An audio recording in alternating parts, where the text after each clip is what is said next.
Hello, I'm Mantastic and Fantastic, and today I am joined by the Who dat? Pretty Pancake, and together we'll be answering our June question time questions. So we've had a wonderful showing of responses, and together we will be answering them to the best of our abilities. So Pancake will be reading out the individual's name, and I or herself might be reading out the questions, and then we'll respond in turn. So, who is the first person to ask a question, Pancake? Harito. And they say, hi! It's actually hi. Well, see, this is why we have each other, actually. But they're saying, I hope I'm doing well and that I enjoy Red Mars. My miniatures are on point. I'm going to get to Red Mars soon. Speaking of which, I finished The Forever War yesterday, so it was like 5-6 days of reading. Definitely recommend the book. The best book I have read in 2021, maybe even 2020 as well. Fantastic. Reasonably short, like there's only 260 odd pages. Pretty big font. So yeah, you definitely can plow through that within a short period of time. Great book. But they ask, do you think there is some way to implement Yuvo Karen Kanzuki as a sub, or should I just revert her back to her base stage? Attack roll above 80% or more is getting a buff soon, which is why you asked.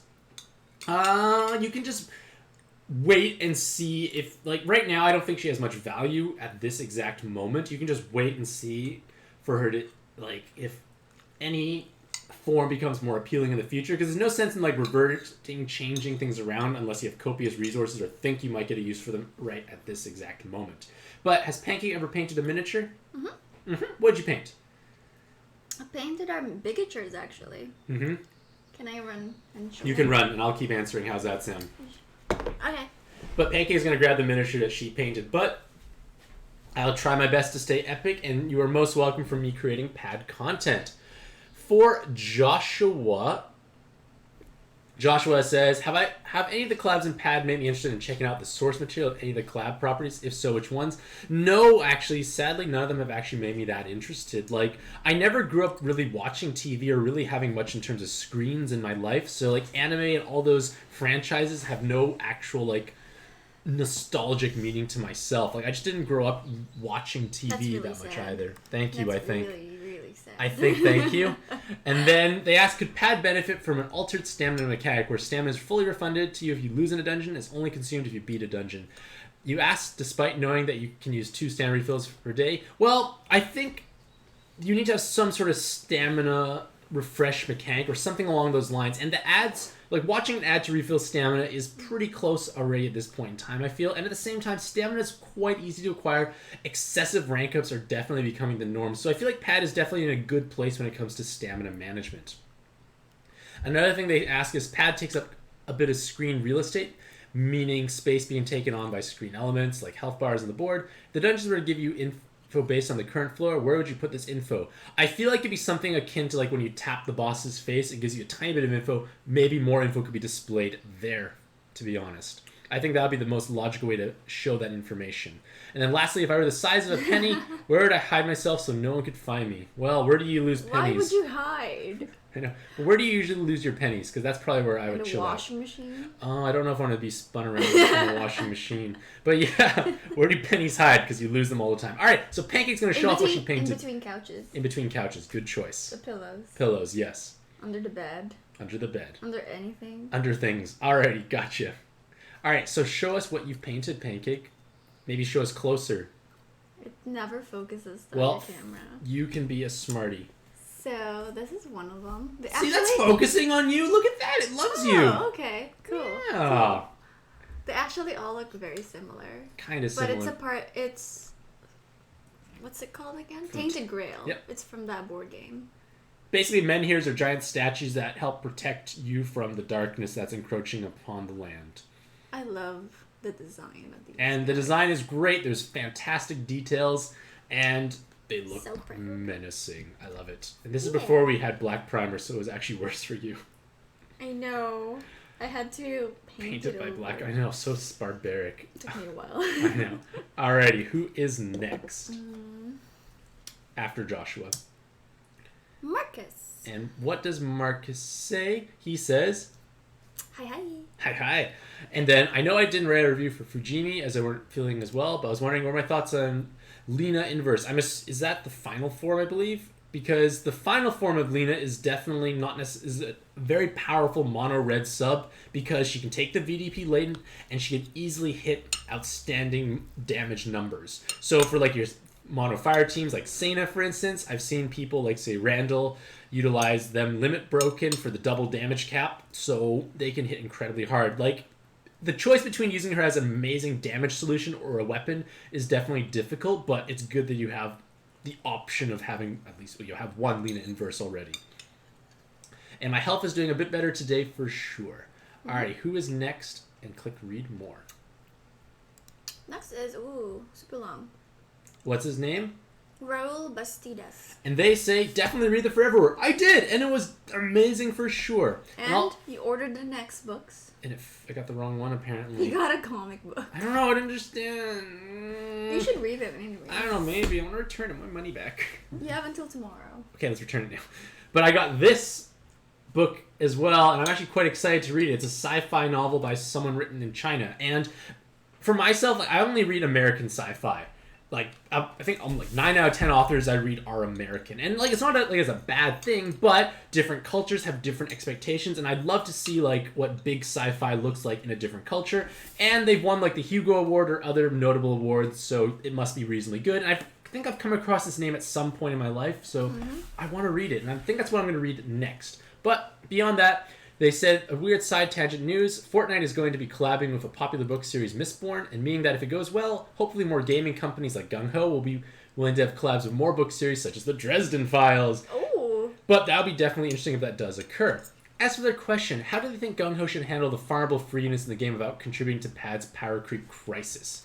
They know if the abundance of Godfest and free rolls and collabs is easier for both newer and older players to develop a decent monster box. Which I'm thankful for, don't get me wrong, one of the reasons why PAD is your favorite game, because you never feel like you need to spend money despite it being a gacha game. But they feel that power creep of these egg machines and how often they come around puts farmable cards in a weird spot. Obviously, Gung Ho needs to make the egg machines better than the free units or else players will not roll them, but then units like Juron come around which not only compete with some, but outpace them in many instances. Would the best solution to be make farmable units just as strong, risking another mirror situations, or farmable cards destined to be evolution material for Pantheons and Godfest exclusives? Well, you definitely hit the nail on the head with Gung Ho needing to actually make the rare machine cards more valuable because that's how they make money. Like, Gung Ho is a company, they want to turn a profit. You do so by creating rare machine cards that are great. And Gung Ho's way of handling power creep is just releasing cards so fast, so frequently that you just can't keep up. You just need to keep rolling to stay ahead. And it does give some issues because you don't really get to love and invest and become attached to a certain card because they kind of get sidelined within a couple of months and you just move on to the next thing. Gung Ho does compensate by giving lots of magic stones out, so rolling does become a little bit easier, but at the same time, I feel like it's definitely hard to make a farmable valuable, because right now, you can just roll in a Godfest and basically come out with an endgame team if you just started out. Like right now, people could roll an entire Nautilus team with basically no effort whatsoever, and you can evolve them, or don't even need to evolve them potentially, and they're just ready to go. So the whole mid-early game of PAD kind of just disappeared, so to speak. And farmables definitely get swallowed up in that black hole of power creep, I feel, overall. Who is next? Tyborn. And what do they say with the read more? They say, right now, the best dungeon to farm they can really play and finish reliably is Alt Shura 1 with their Sena team. With the previous Remja Fever cumulative awards, they got their first Grandis and wanted to put them on their team, but you can't really find a way to make them work in team building without losing out on anything important. So right now they have Sena with triple team HP, probably unnecessary. Remember, the HP is probably not going to help you out whatsoever for Shura 1. Like, the health thresholds are so low, you'd be better off using different weapons such as things that help you transform faster, like skill boost. They have Alatreon with skill boost plus and super awakening. They have Fire Samurai 3 assists, Summer Planner of Lakshmi, Machine Killer super awakening, Priscilla as skill boost, and Sakuya's Earring with Gung Ho Lakshmi of skill boost. So, Warrior Samurai 3. So, a friend Sena Fake and Rise assist for a total of 25 skill boosts. Do you think Grandis is necessary? Well, Grandis is more orb generation, which is probably going to make your life better. Like, looking at your team, you definitely need Planner for the cleric type ability. Alatreon is reasonable overall. And you have Priscilla. Priscilla, what is Priscilla serving for your team overall, I feel? Like, Grandis, one thing I like about Grandis is we've used Grandis as active and then Sane as after. You've basically guaranteed yourself a VDP, and with Grandis' burst, you basically hit damage cap anyways. And you do have Gung Ho Lakshmi, which just hits so hard. Like, damage should not be an issue. All you need to do is transform sooner rather than later. So I definitely feel like Grandis definitely can be incorporated onto your team. Cool. Puzzle says, Puggers, fantastic. Next is... Milk my shake, please. Milk your shake, please. Well, I don't know. I still like Grandis' burst because it guarantees an easy VDP kill. I guess Priscilla could work as well, 9-4. But you don't have to feel pressure to incorporate them onto your teams, because if you're worried about skill boosts, you might have some issues there because Grandis only brings 2, doesn't start working right away. So Milkshake says they probably commented on this before in one of their previous videos, but do you plan on having people help me making reviews, collab events, just in case my wrists start hurting again? If so, I'm not sure, because it takes a lot of work, and at the same time, is it really fair to ask someone, hey, can you contribute 5 to 10 hours of your life and don't get paid? It's a lot of time consuming, and like, I make hardly anything. I couldn't afford to pay someone minimum wage because I don't even make minimum wage myself. So I have to just find workarounds or just stop playing pad more, so I just have more time for my wrists to heal so I can create content. I find workarounds for it overall. What is the next question? By Gabe Gonzalez. Mm-hmm. How do you think the super level limit break will change the dungeon and spawn designs? Do you think the change of fusion gold costs is a good thing or bad thing? Well, right now, gold costs are really out of whack. Like, we don't really need coins for almost anything whatsoever, unless you want to make something level 110 or beyond level 110. Like, it's weird. Coins have basically no value for the vast majority of players, but if you really need to get something to 120 to really push through the newest, hardest content, coins become valuable. So it's kind of in a weird place right now, but Gung Ho will definitely start releasing more dungeons with spawns with even more effective health, because effective health is too much effective health is a way to basically stop things dying in one turn, which makes sense. It's nice having a boss take multiple turns to kill because it feels more like a boss fight, but at the same time, we're definitely going to start seeing that bloat overall in terms of things with tankier things, and eventually it's going to become somewhat the norm to have multiple cards on your team with perhaps the damage cap latent overall in order to basically hit those numbers respectively, because non-bosses might start becoming too tanky. But I think gold needs to have more uses aside from nothing, and then 1 billion to get to one beyond 110. Ricky F. Say. Yes, and they say, do I think that someone at Gung Ho made an oopsie and switched the names of the 2 submarines? You feel like Royal Oak is a perfect name for Nautilus and vice versa because of their colors and stuff. Yes, Royal Oak. Okay, actually, Pancake, this is a good idea. Royal Oak, do you think that should be green or blue? Blue. And green. Nautilus should be green or blue? Oh, hey, blue. Nautilus. Nautilus should be blue because that sounds watery. Yeah. And green should be Royal Oak because a tree, right? Yeah. Well, Gung Ho did the opposite. Oh. Yeah, I know. Crazy, Probably colorblind. Who knows? Either way, I definitely agree that the names do feel a little inverted when based on what the colors they could be based on the names, I feel. I agree. John Diaz. I realize Pancake doesn't have any exciting questions yet, but there's a lot later on. You're waiting. There's a lot more exciting questions later for you. Health update, please. Well, my wrist started flaring up in back neck as well, like during the middle of the week. And what I do usually when that occurs, I just end up doing nothing. Like I don't play pad because it hurts to play pad. Can't create content, so I just kind of read more or just like play solo board games, read, and just not use my wrists if possible. So it's kind of frustrating, kind of boring to a certain extent, but at least I have pretty exciting books overall. But I try and take things slow. Like pad, life is not a sprint, it's a marathon. And I don't need to go crazy fast all the time. That's deep, man. Thank you. I appreciate being deep. X Random Donald says, hi, Mantastic. My girlfriend does not like playing pad anymore. This is like a story we've had over time in question time with X Random Donalds, I feel, because initially they asked, I want my girlfriend to play pad, and I suggest give her an alt account so she will start playing. But now she doesn't like pad anymore. No. But she still likes some of the monster designs. Should I get her some pad merch in hopes of that ignites her desire to play again. To be honest, it's not a bad thing because if you get, like, say, a plushie, it might make you happy, and plushies are never a bad thing. I love plushies. I got you a plushie. Yeah, but at the same time, you've tried to get your girlfriend into pad. It's not necessarily working super well. It's something you just probably can't force at this point in time. Like, look at Pancake and myself. In theory, Pancake should love pad because I love pad, and just by osmosis, she will too. But that's not the way life works. That's also how science works. I know. Exactly. See, we learn things every day. But either way, it may be tough. You need to compromise and maybe find other activities. Like, what does she like to do? And maybe you need to find different common ground overall. Maybe there's other games too. Exactly, there could be other games. Mario Kart. We do like Mario Kart a little bit every now and then. Yeah, we do like board games. I do appreciate it. Who is next? We played Mario Kart Tour. It's mobile Mario Kart. It's fun. It's fun for sure. Lokahi Kanahili. They say, hey, Mantastic'c, hope you're doing well, and thank you for all your contributions to the pad community as always. Their question is, for you, who are some of the best farmable cards to use in the game, whether leader, sub, or assist? Well, Juron is amazing for green. Still a great wood sub overall. Amazuki, the triple team health, bind immune, weapon assist.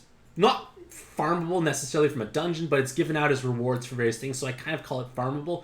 Hoppo is still useful for mono blue, but the thing is, Royal Oak just kind of came in and made it so you don't need to worry about the Dragon Seed anymore.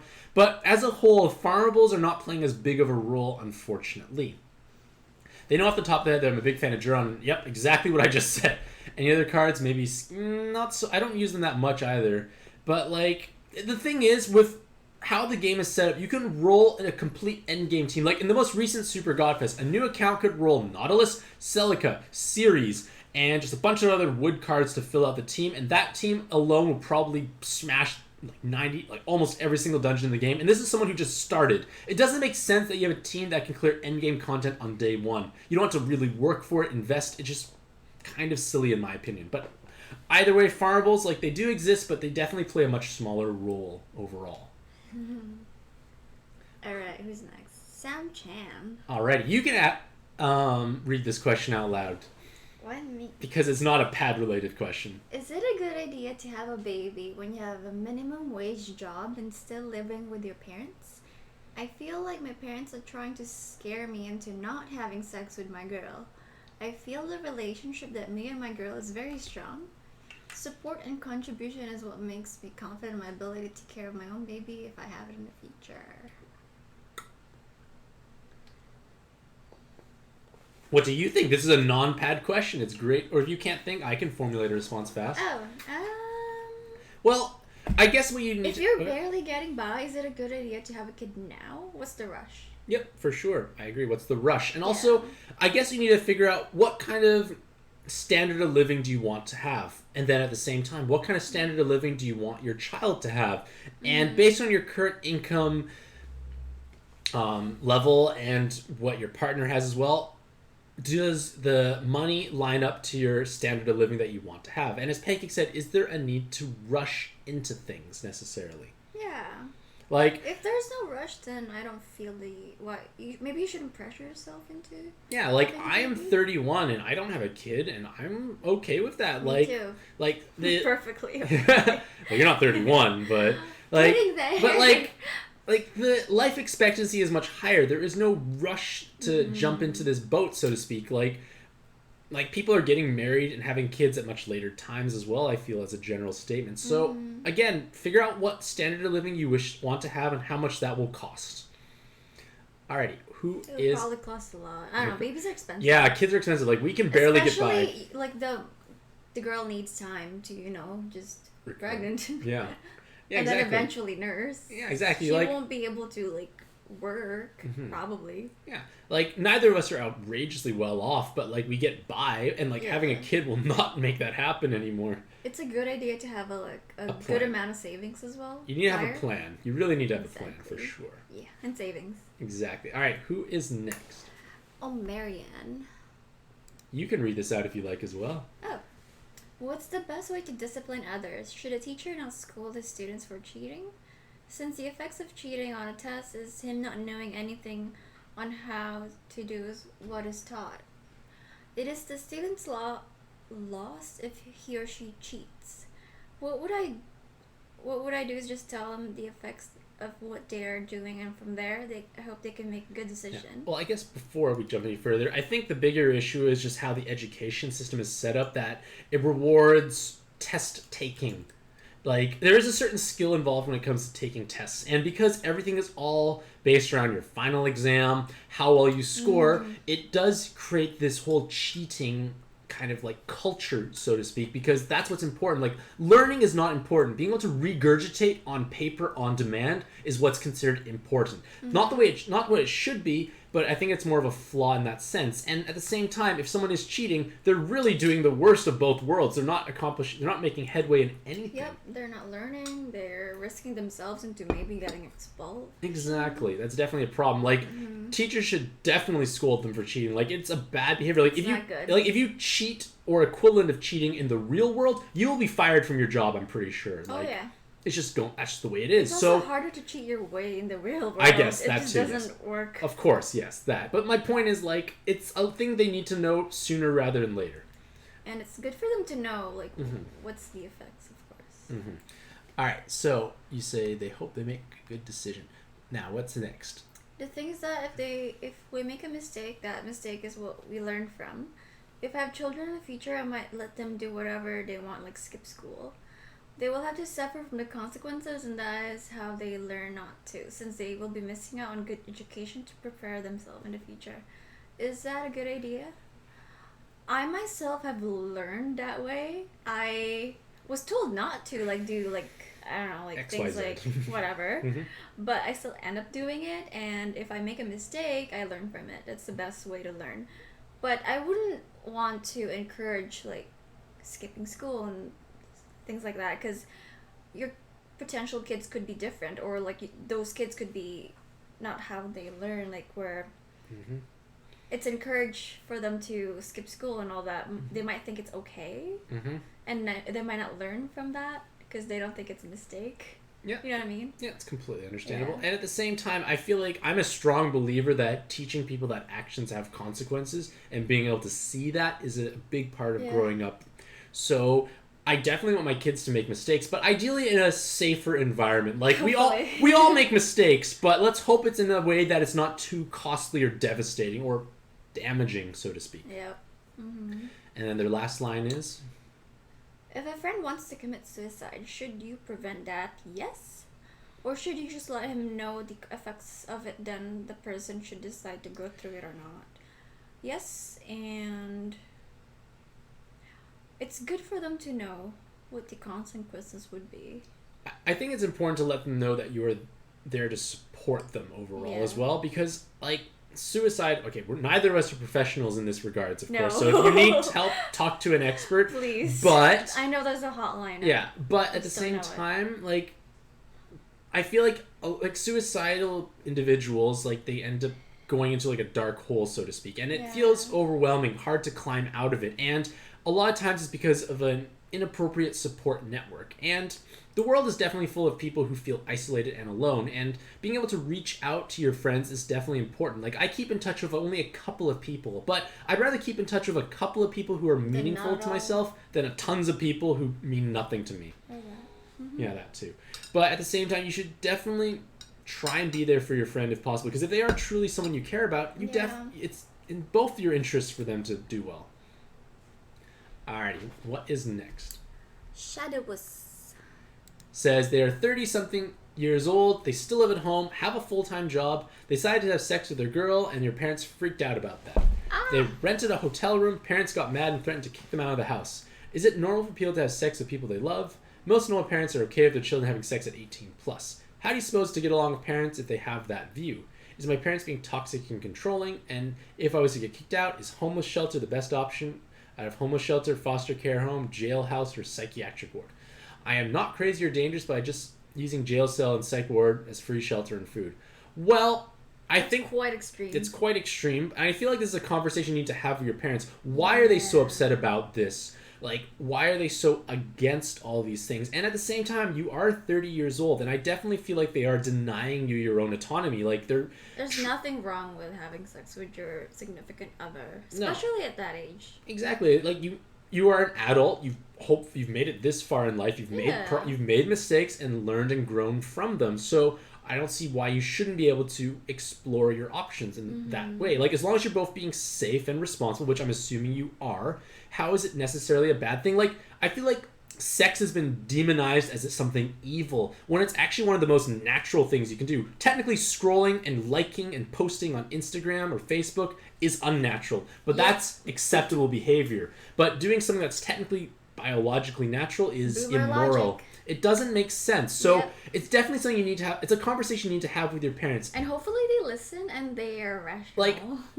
you are an adult. They should try and treat you as one, but at the same time, talk to them in a manner that asks them, why are they like this? And if they don't give you a valid response, ask them, so you're being unreasonable. Like, you have to, like, if they can't give you a reasonable response or why they say all this, then it's not, they're being toxic in that case, in my opinion. Like, I definitely believe logical, like, things should be like, you should have logical answers to these questions, so to speak. Like, if they just say, no, you can't because I said so. Asian parents are like that. That just doesn't work. No, exactly. Like, when I told my mom, she freaked out.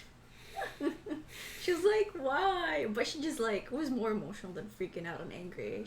She didn't, kick me out, thank God. Yeah, like, as long, like, the thing is, if you demonize it, hide it in the closet, and just pretend it doesn't exist, that's when mistakes happen. Because if you, like, tell your kids sex is evil, horrible, terrible, and never teach them any, like, safe sex practices, they're gonna do this, they're gonna have sex at some point, and there's a good chance it's gonna be unsafe. And then you have real problems, which are very easily preventable. Alright, maybe move out. That's one thing. If you have a full-time job and the means to do so, it's not a terrible thing if your parents continue to act like this. Yeah, and if they could see that, oh, you're doing well after moving out, they could probably treat you that you're, like, you're an adult and trust you.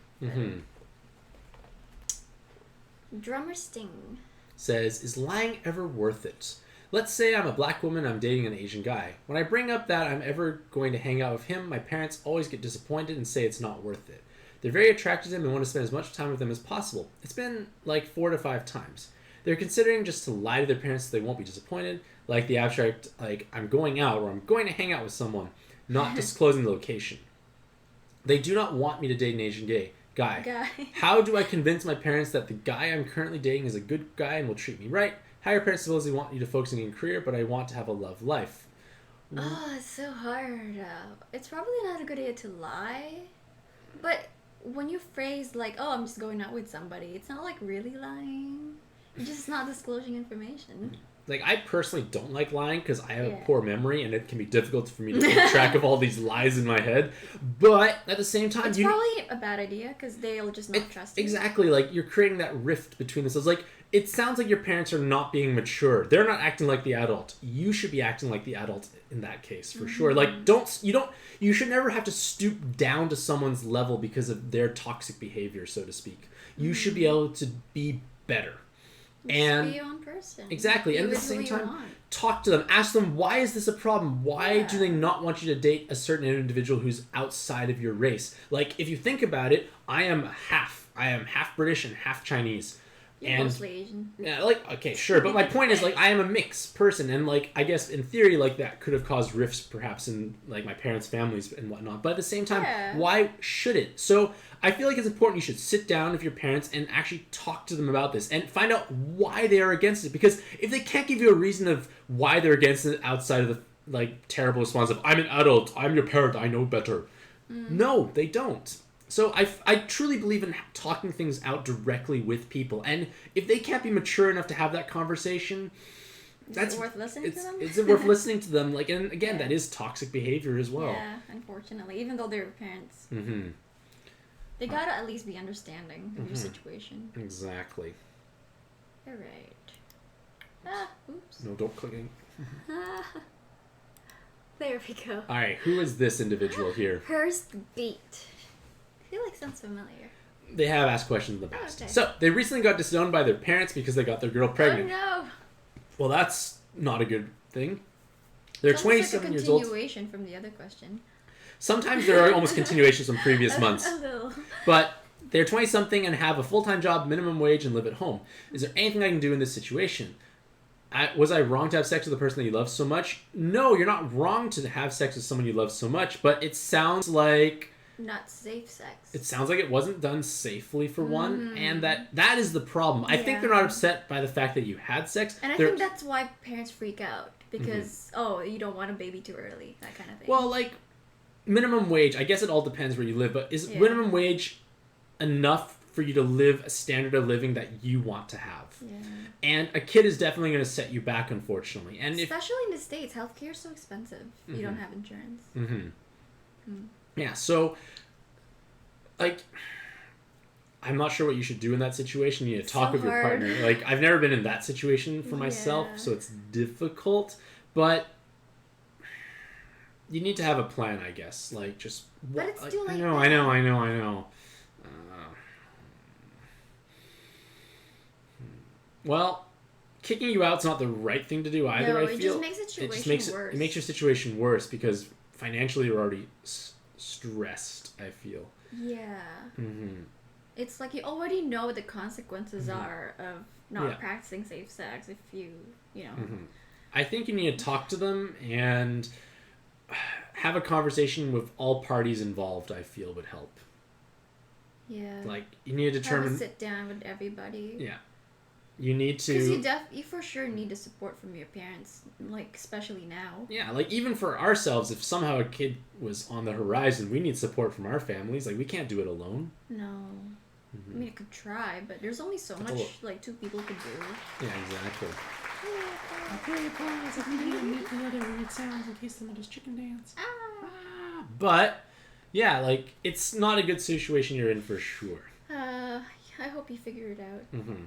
Yeah, that's a lot. Yeah. Well, it's a lot. Alrighty. Okay, good luck, though. Good luck. Yes. You need it. Alrighty, who is next?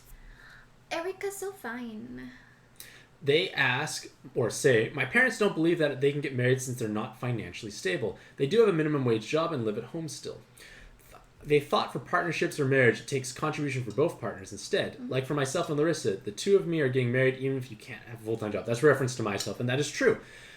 Or do you think if one partner is unemployed, the relationship will not last as long compared to both partners being employed? Well, if we just stop right here, you need to, again, we're going back to, I feel like maybe I'm repeating myself, but you need to figure out what kind of standard of living do you wish to have? And with your current income level and your partner's income level, is that obtainable? But another thing to keep in mind is that when you are together with someone, many of these costs that you have for just living are shareable, like housing costs, internet costs. Those are all shared expenses. It becomes food. Well, food, it's easier with two people, and like I can make one dish and both of us can eat. Much easier than both of us having to make dishes on our own, eat separately. Like I have more time together. Exactly. Like I am a true believer in living with your partner. Like I like it, obviously. Yeah, me too. I know it's great overall. So you need to figure out like, can you make the situation work based on your current financial position and your partners as well? Like there will be disparity between partners. I think it can be difficult to have both partners being perfectly on par with each other from a financial point of view. Like even if I look at my mom's and dad's situation, it's not even at all. So it's not a bad thing. As long as both parties are comfortable with that situation, that should be okay. Because there's no quote unquote right or wrong answer. There's no standard like template for living. So they say they can just not have a job and still get married and it can last a long time. Or do you think if one partner is employed, the relationship will not last as long compared to both partners being employed? They're still trying to get their career in the first place, but they're also focusing on trying to get a love life too. They brought up that they want to get married in the future to their parents, but they just got upset. What? That doesn't make sense, them getting upset. I thought that would be a good occasion overall. Like that sounds like... I think they're upset because they're not financially stable enough yet. Well, at the same time, maybe focusing on your career is definitely important as well. Yeah. They brought up the idea of both partners just contributing. They said the marriage won't work still. They claim you have to be financially stable on their own first. But many couples in a relationship with themselves not being financially stable. How do they make a parents understand they can get married without a full-time job? Well, it's definitely going to be hard because I think what would maybe give them peace of mind is... Have a full-time job. Well, that... Or have a job, at least. Get yourself, in the door. Have a plan helps. Like, if you can, create find online, a budgeting spreadsheet and punch in all the numbers and does it make sense? for you and your partner and whatever standard of living you want to have. Yeah. If that can work, that is great. But at the same time, it's important that both people have a way to at least be reasonably independent, or at least as capable as they possibly can be. Like for myself, obviously I have some limitations, but I try to do my best to make it work, which in turn eases the stresses on Pancake. And at the same time, it does feel good being able to support yourself to a certain degree. And being able to like almost support yourself is, I think, a big important step for sure. Yeah. You'll feel more comfortable about yourself. Yeah, and if you work on yourself, you'll be probably a happier individual as well. And will make your parents happier. That too, yes. And they probably would say, okay, fine, you can get married now. Yeah, but there's no rush. There is no rush. Yeah. Pancake and I have been dating for 5.5 years now. Proposed at just after 5 years. There is no rush. We still don't have a date. I mean, we're not rushing into it. Like for us, our idea. We know we'll be together, so exactly. That was all. Rush? Exactly. Like at least that's what we think. Yeah, for us, like a big wedding ceremony is not necessary. Like that's for other people. I want to just be with her.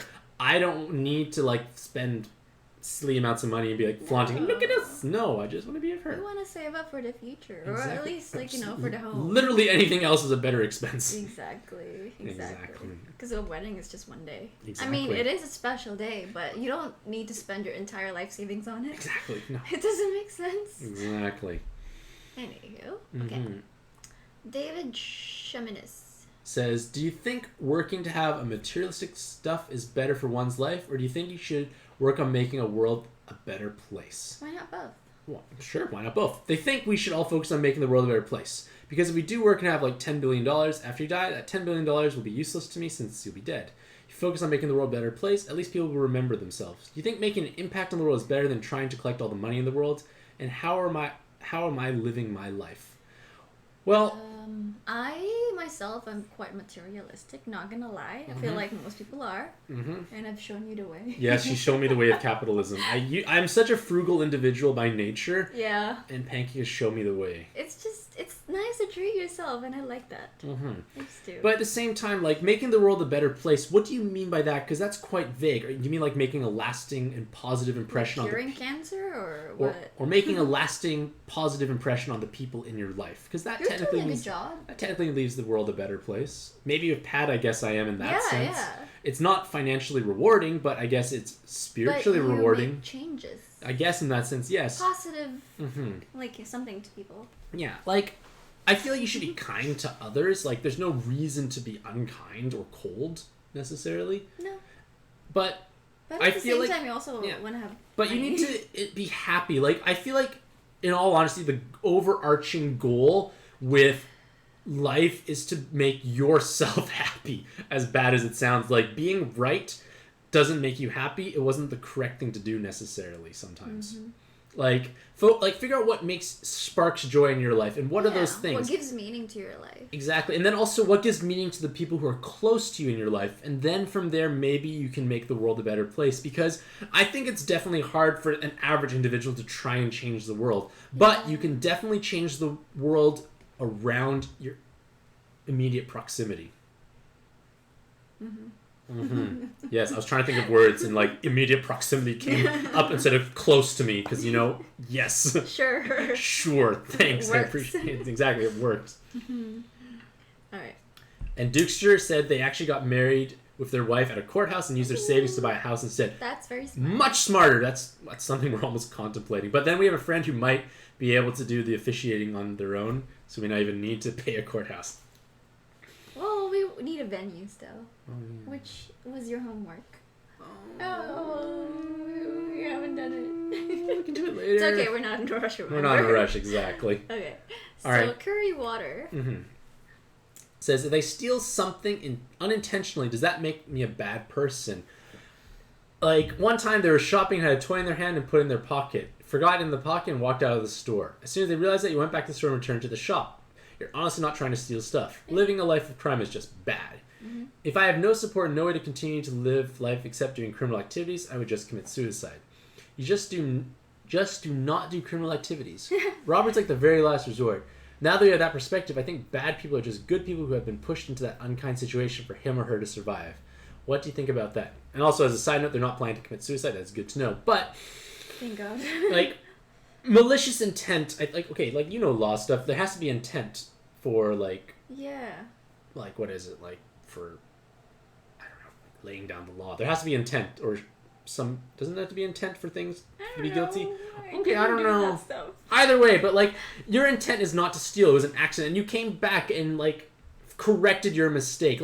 I'm pretty sure we have done everyone has possibly done something along those lines at some point. Yeah, it was a mistake. I'm pretty sure I have at some point when grocery shopping put stuff in my cart. At the very bottom of the cart, there's another rack. Maybe there's one item there. I've done that. Exactly. So you might forget. You didn't have the intent to do so. Yeah. But at the same time, where you speak about crime and good people have been pushed to do bad stuff, that's hard to say. It's possible, but at the same time, sometimes people can view it as almost an easy way out.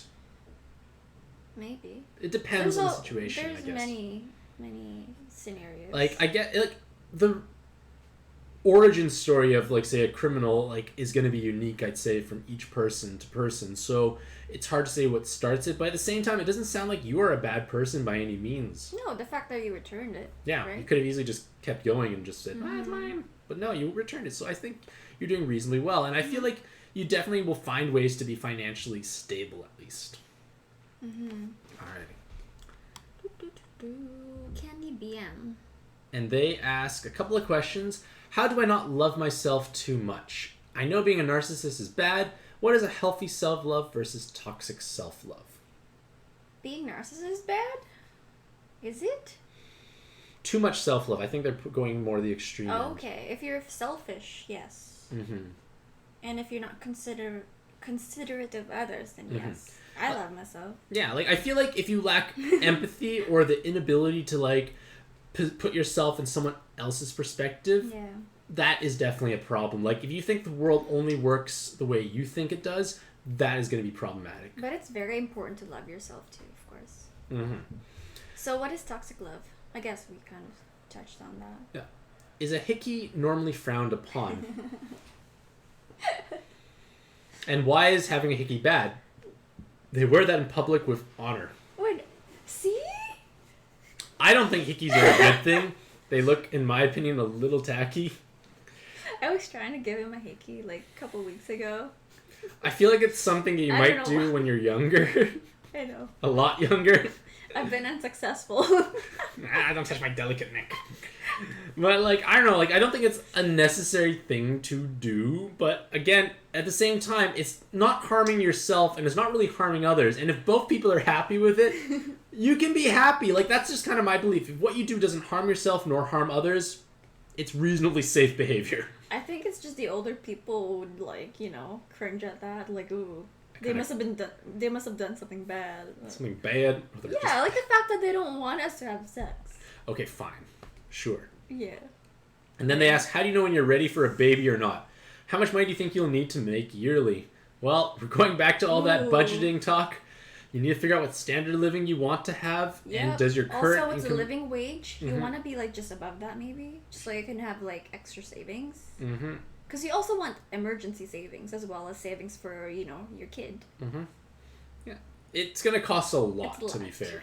And you want to be stable first to begin with. You have to be able to support yourself and your partner as well, or vice versa, etc. You have to be able to support each other fully before I would consider a kid, because it's going to put a lot of stress on yourself, I think. And I feel like these days you have to be, both people have to be making money for it to be easier. Unless, you're, I don't know, an engineer or a doctor and making big bucks, then that's good. Yep. Yeah. All right. Who is next? Bob Chance. And they said if we lived in a time where only one supercontinent existed, like Pangea, how would I think that would affect the way we live? Do you think we would have a lot of trains?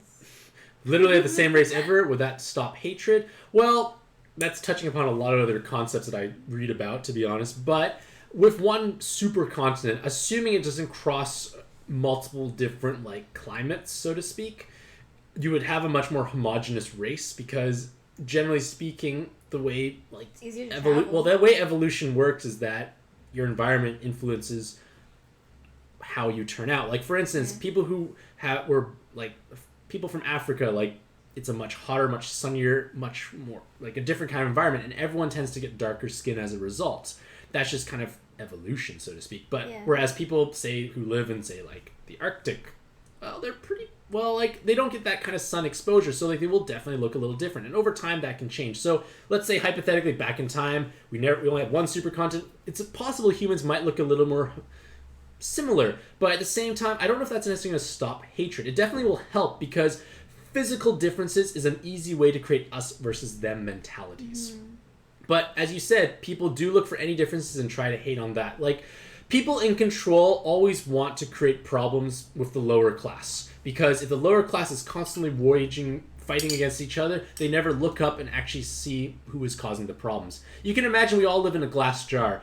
And when it gets shaken up, we all get upset and look at each other like, how dare you? But we never actually think who is shaking the jar. Ooh, deep. I know, thank you. How would I stop racism? It's hard, like, it's difficult. It's people's mentality that has to change. Yeah, right? like, we have a culture that thrives on hatred and creating us the versus cancel them. culture is so bad. Yeah.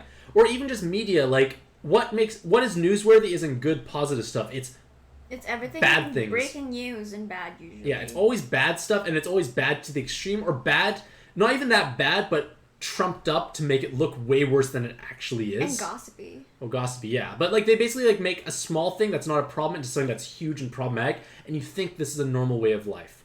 So I feel like media has to have a complete change overall to at least help combat that. But I feel like they won't because it doesn't sell. Like, the good doesn't sell. No, good does not sell. Like, when... It's so like, sad. Yeah, exactly. Like, yeah. All right. Yeah. If you have positive intentions, but people think you have negative intentions, how would you resolve that?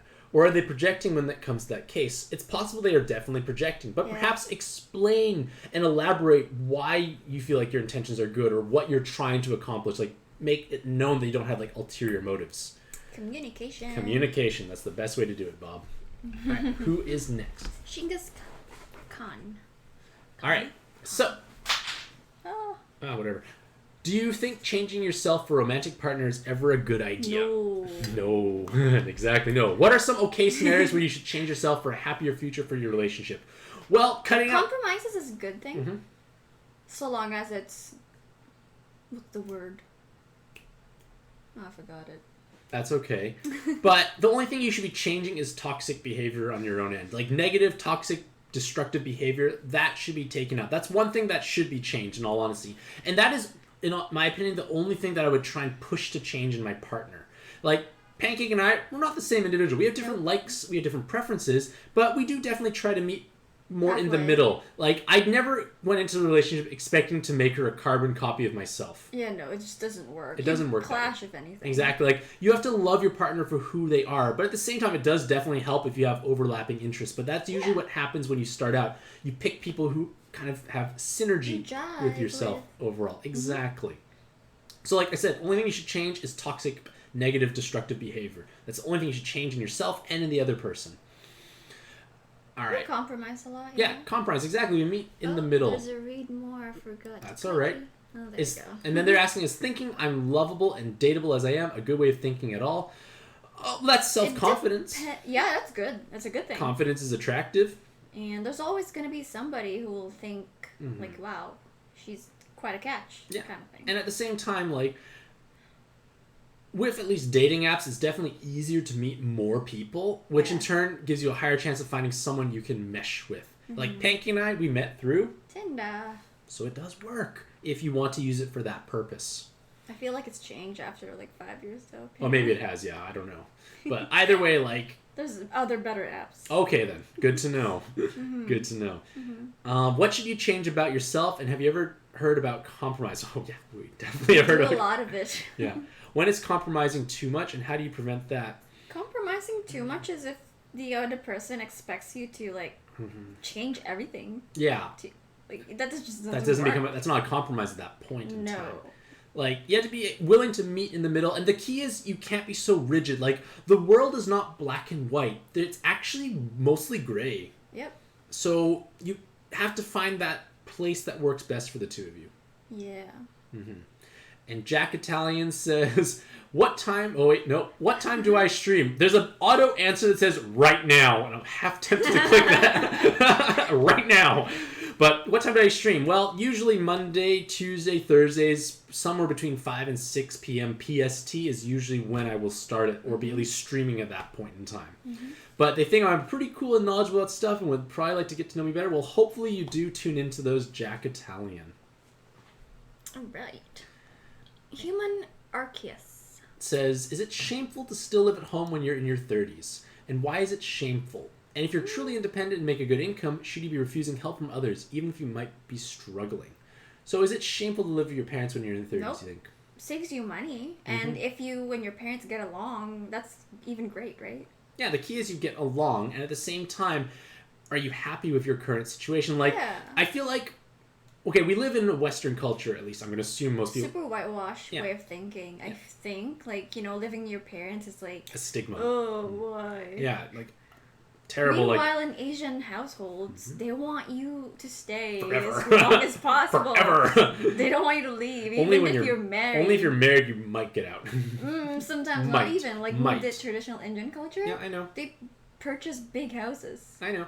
So, Everyone lives there. So, like, it isn't shameful. It's just depending on what culture you're in. And if you are in a culture where it's an acceptable thing, it's not bad. Sure, you definitely have less independence, but at least you're in a safe environment. Like, you could, like, what you can definitely step up. Like, you could be like, I'm going to do all of the stuff I would do if I was on my own. So I'll do my own laundry. I'll make food on a regular basis. We can alternate making food. Like, say you make food several nights a week. Do the grocery shopping. Take care of the exterior if that's a relevant thing if you're not, like, living in a condo. So try those things, and, like, that will definitely help you become a bit more independent already. Treat it like you're renting somewhere else. Yeah, treat it like you're renting, or even, like, contributing back to your parents, like, almost like you're paying a bit of rent just to contribute back, so you kind of have that, like, practice of, like, you know that it costs money to live somewhere. And if you're happy there and there's nothing wrong with living with your parents, then why not, right? Exactly. It's a good thing. And should you be refusing help from others even if you might be struggling? I don't think, like... You've changed my view with regards to accepting anything. If they're offering, it's probably because they really genuinely want to help. And it's good to just say yes. Yep, I agree. I've learned that through you. Yeah, just say yes. Like, if someone offers you something, say yes. If they somehow show regret afterwards, they were not being sincere, and you can call them out on their bullshit if you really want. Like, I've had that happen to me with some people. Like, I'm quite direct. Like, if you say something... Really? Yeah. What's happened to you? Well, like Harris, for instance. Sometimes with Harris. Like, he doesn't believe that I just want to genuinely, like, here, I'll cook you dinner. Come over. I don't expect anything in return. Some people think it's just like, oh, you're just saying that. You're like, you don't mean it. No, but I do. But with you do mean it. Exactly. So then when they say things to me, I take everything at face value. So if they were being, like, sarcastic or half hopeful, I wouldn't say yes. If more it's gonna people bite them. thought that way, we wouldn't have, like, a lot of problems. Perhaps. Yeah. Perhaps. But definitely ego and pride is definitely a problematic aspect. But I definitely feel like you shouldn't be so full that you can't swallow your pride. No, swallow your pride and accept help. Every now and then. It's a good thing.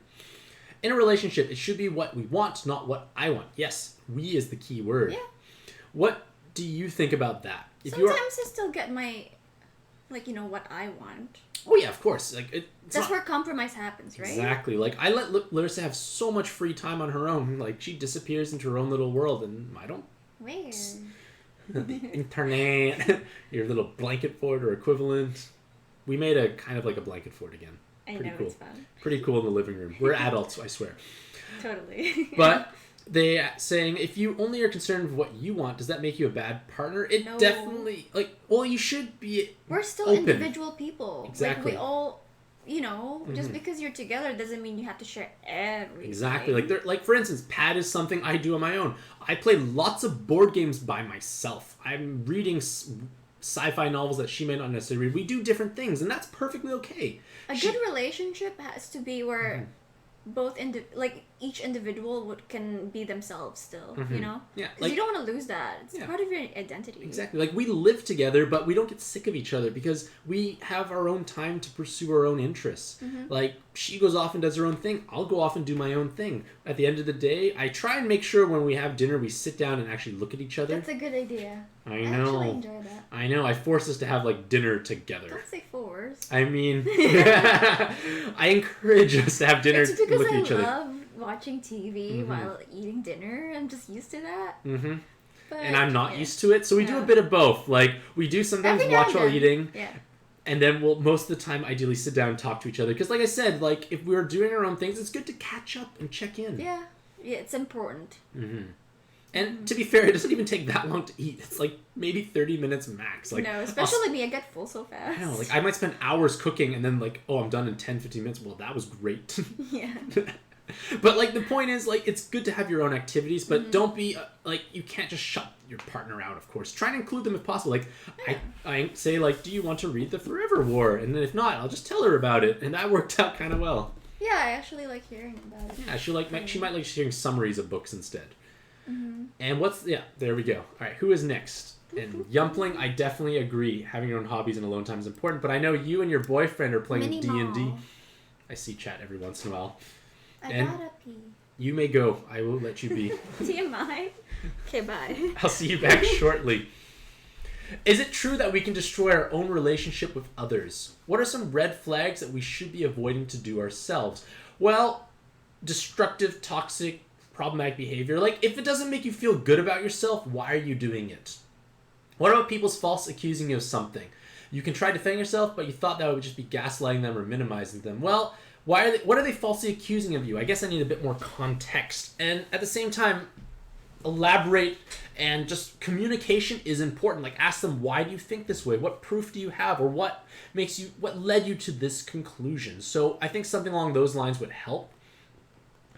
And is that okay? I know not to ever physically abuse someone. I definitely agree with that. You don't need to be violent, to be honest. There's a possibility that they may have been emotionally abusing someone in their past. What exactly is emotional abuse, and how do you not emotionally abuse someone? Well, a good starting point is treat others the way you want to be treated.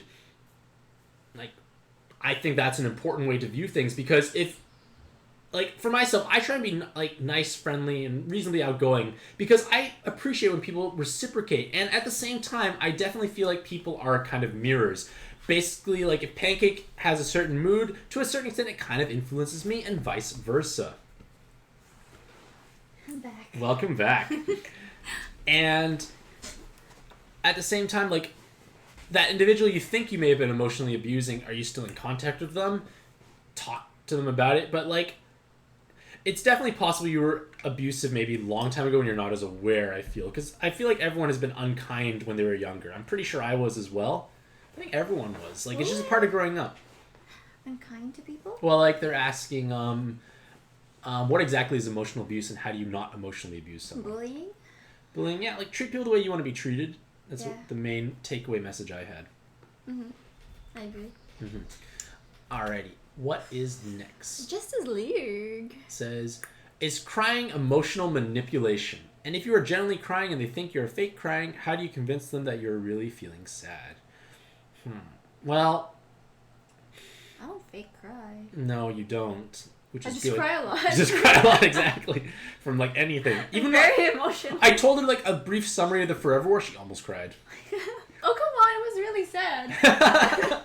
My point is, like, I guess more context would help. But I definitely can see, like, people manipulating and abusing it for sure. It can definitely be a thing. Tell them how you feel if they think you're just fake crying. That's what I would do. I agree. I like, feel hurt. You think that way. But, like, communication is important. Yeah. But at the same time, like, don't be the person who cried wolf, so to speak. Yeah, no, it's not a good thing. Like, don't, like, those types of stronger emotions should only be used when you actually feel that way, not to manipulate people into your perspective overall. Exactly. If you're doing it on purpose, then that is definitely a problem. But if it's just an actual genuine response, that's not manipulation. Manipulation, I feel, is something that you do with the intent, or there's an intent behind it. So they say, even if you're trying to get better by going to therapy, they will probably think you forged the proof of the therapist sessions, even though there is real proof of the therapist sessions. Well, that's quite extreme. These individuals sound terribly toxic, Justice League, and I would cut them out of your life if that's something that's possible, because that's what we do. Like, I keep in contact with very few people because I got rid of all the toxic things in my life if possible. Yeah, there's no point in trying to convince them to like thinking you're genuine, because what's the point if you have to do that? They must be bad for you. Yeah. Unless they're a relative, you can't really. It's hard, but at the same time, I feel like it's important to talk it out with them. Like have it sit down with them and talk to them and tell them exactly how you feel and make sure they let you speak. If they try and cut you off, you can just walk away. Yeah. Like if they're not willing to treat you like an adult, you don't have to treat them like an adult either. No. That's the thing. Like if people I wouldn't. I don't deal with that sort of stuff if Me possible. either. It's a waste of energy, honestly. Exactly. And it's just bad for you in general. I agree. You probably would cry more often because of that. Perhaps, yeah. Okay, Andy Warhol Says, why do people think being pushy desperate? And how do you desperate? why do you think being pushy is desperate? I guess there may be a word. Yeah. And how do you come across as assertive and persistent? What's the difference between desperate and persistent? Bad as it sounds, it's how good you look, maybe. That's a terrible way to say it. No, at the same time, like, desperate is you're constant, like, it's an uneven balance in a relationship of whatever kind it may be. Like, there's a power indifference, like, someone hold all the cards, so to speak. Maybe. Possibly, no. Yeah. Okay, yeah. And, like... It just depends on your perspective, too. Yeah. And, like, desperation, like, what are you doing that makes you think people are being desperate? Persistent... Like, you have to be respectful. Like, don't cross boundaries, because that would definitely edge more towards desperation, I feel. Being persistent is stating what you want and not pushing too much. Yeah. Like, make your intentions known. Like, I can't read her mind, and I definitely can't read a stranger's mind. What's the difference between desperate and... Should you try to change people's minds? I don't think it does any good trying to change people's mind, to be honest. It's hard. It's hard for people to change, honestly. Like, it's difficult. Yeah. And they say, like, if they say no to requests, should you offer more in what you can give them? Like, I asked a girl, let's hang out. The girl says no and say, I'll give you $20 afterwards. Just, okay, that's unusual to me. That's becoming a different kind of scenario overall, I feel.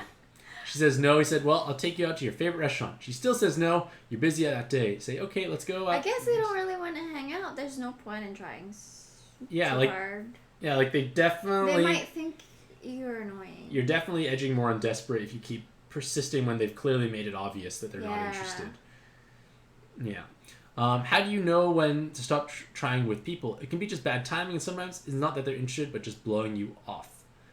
Well, what I like to do is, like when I was trying to date people, I would... Did you pay them? No, I didn't pay them. Please, they buy me stuff, actually. That's true. I bought you stuff. I know, thank you, you're the best. But what I would do is, whenever I'm trying to make plans with someone, give multiple options spaced out in time.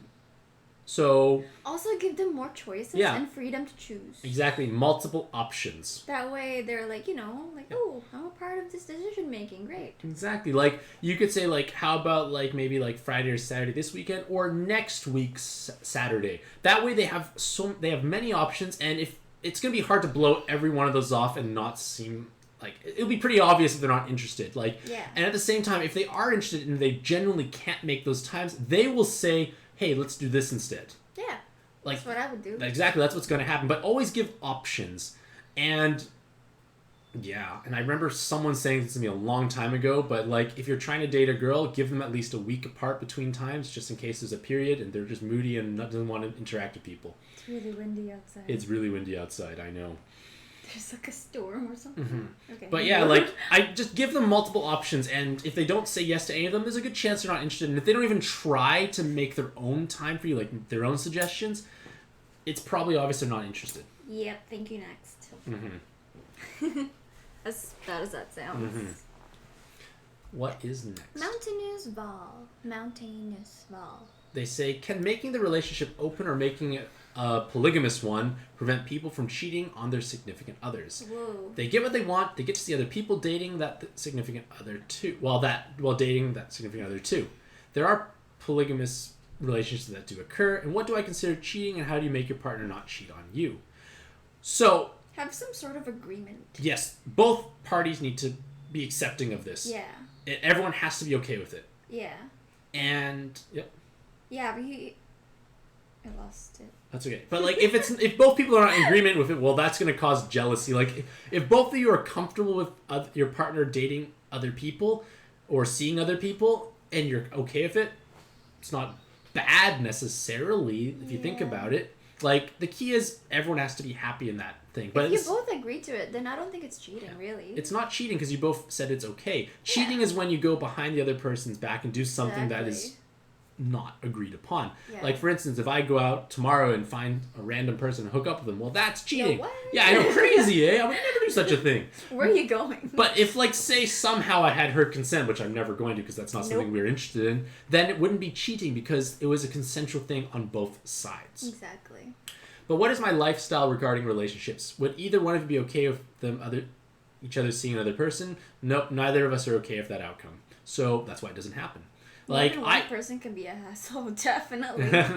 And yeah, they said seeing one person can be a hassle as is. They can cause jealousy, and it's possible they're not. Exactly. And it also definitely can be an indication that they're not truly happy, perhaps. Yeah. Like, if they want to just start seeing other people, maybe they're not interested in you. Might be a sign. It might be a sign as well, for sure. Because, like, at least for myself, like, I've never cheated. I have no intention of cheating because I believe that if you wanted to cheat or had the motivation to cheat, you really weren't that invested in the other person. There's probably something wrong in a relationship, It could be that as well. Yeah, address that. Mm-hmm. Okay. Miss Dree VS says they notice that sometimes they get gaslighted and use cognitive dissonance on themselves at times. How do I prevent myself from getting gaslighted? Cognitive dissonance makes them actually believe what they don't want to believe, and how do you not gaslight others? They're accepting of lots of people's perspective, even bizarre ones. There are people who still think that the Earth is flat, while others think the Earth is a circle. Sometimes I can totally be wrong about things too. You might have misread or didn't get it. You also understand that it's sometimes better to be stubborn and believe what you really think, since they may be wrong about you. What do you think about all this? When people say I don't understand, it can be them gaslighting you. I feel like it's important if anyone has an opinion, it's important to be able to back up said opinion. Like fact checking for one, or even just like understanding their point of view if it's something that's like say an emotional perspective. Like let's say polygamous relationships, for instance. Mm-hmm. It's not something that I believe in, but it's not something I'm going to say is evil or immoral, because as long as it's not harming other people, as long as everyone's in agreement. Don't react extremely. Like the key is like be open to new points of view and actually be flexible enough that to change your point of view if presented with new information. Yeah. Like, let people explain their position or stance to you. I think that's the greatest way to come to an understanding. And at the same time, everyone loves talking about whatever they like. Oh, yeah. Oh, yeah. You do. Of course. Who wouldn't like talking about the stuff they like? Should be a therapist. Either way. Yeah, I think the main idea is like just communication. Like, ask them whys, or ask them explain, elaborate, tell me more. It helps because then people will possibly open up as well. That's a good way of putting it. Like, being so rigid that you can't change your stance is not a healthy thing overall. That's very close-minded. Yeah, exactly. Like, I'm willing to change my position or opinion on things based on new stimulus. Yep. Right, who is next? Husky lover. Do you want to read this one out? Okay. How do you tell if someone genuinely cares about you? They can claim that, but you should know yourself better and what you want. Sometimes parents say you don't know what you should want. What you want is a bad idea. Would that be gaslighting or controlling? If I want a dog, I know I can want a dog. It's possible that they're saying that so you can bend yourself to their end goals. If you were me, how would you approach this situation? It's very controlling. It is controlling. Like, I like to think that most parents have their kids' best interest at heart. Yeah. But at the same time, I don't think that, like, if you ask for something, they say no, and you ask why, they say because I said so. It's just unreasonable kind of controlling your kid. I don't know. Like, to that extent, I grew up like that, and I really disliked it, and I did what I want anyways. Yeah, because, like, I believe... As bad as it sounds. Like, I believe that if a parent says no, and their response to why is because I'm the adult, That's not a healthy way to or at least communicate. just tell you why. Explain why this is a Why bad they thing. think that it's not a good idea. Exactly. Like, hopefully they may even share like their life experiences with that situation, which in turn might Yeah, make and you it can more tell them believable. why you think you can handle it, present your case. Then Yeah. Communication. Communication, like I love it. I know. Communication is great. Word of the day. Exactly. All right. Who is next? Michelle Perez. Should you ever be accepting of others' flaky behavior? Nope. Yeah, nope. On one side, it should be that we should be patient for the other person, since there can be right person, wrong time, or too early for the person, and it's best to go with their pace if you're comfortable with it. But sometimes they're just not interested. How can you tell if you're going too fast for the other person or they're just not interested? If they flake too much. They flake too much and they flake without giving an alternative. That's a big red flag, in my opinion. Yeah, like if they don't show initiative that they do want to spend time with you, let's say. Mm-hmm. Yeah, like let's say I give Pancake option A, option B. Neither work for her. She says option C. That shows that she's a little interested. If she said no to both, well, that's showing that she's not interested. Because the thing is, I feel like everyone has enough time. Like, I don't think very few people are so busy. Exactly. Very few people are so busy they have zero time. It's just a matter of allocating time for things. Exactly. You're just clearly not an important enough person if that's the case, as bad as it sounds. Because everyone does have enough time to a certain extent. But how can you tell if they're going too fast? How can you tell if you're going too fast if you start making like for the other person, or they're just not interested? Some people are flaky, but it doesn't mean they're not interested. For me, you're always unsure if your schedule, but it doesn't mean you're not interested in going out. That's true. Flaky, like, I have some friends who are flaky. Yeah. That's just how they are. Well, but they seem to be game with something, so Well, like, the thing is, like, for yourself, Michelle, like, you said that your schedule can be uncertain, but you don't just flat out say no to a response to, say, hang out with someone. You say, it may not be available, but, like, this time might be better, that sort of thing. Like, if like, offer another alternative is the key. That's the key. Like, showing that you are still interested by showing an alternative that works for you. Yeah, that works for us. Okay, who's next? Connie Utterback. Connie says, it's a good idea to never expect others to change. Most people never change, and if you try to make the other person change, they can change for a little bit, and they just return back to who they were again. That is true to a certain extent, I feel. Like, it's definitely hard to change. Like, we don't try and change each other in drastic ways. They will only change for good if they only see a reason to change themselves. I agree with that. Yeah. Would it be pleasant if you tried to change some things about the other person? Sure, some things depends on what. Like, if they have, let's say, unhealthy lifestyle, it's probably a good idea to, like, show them things or ways to, you know, make their lives a bit better. I agree. Like, the only time you should try and change stuff if it's toxic, negative, or destructive behavior. Yeah. That's something you should try and change for sure in another person. Yeah. Should you ever try to change the other person to fit what you need? No. Not a good idea. Not a good idea. It's not going to work. They'll just hate it. And they ask, or if the ideal relationship could be someone that you fully accept and not want to change anything about. That's kind of true to a certain extent. Like, you have to be accepting and happy of who they are.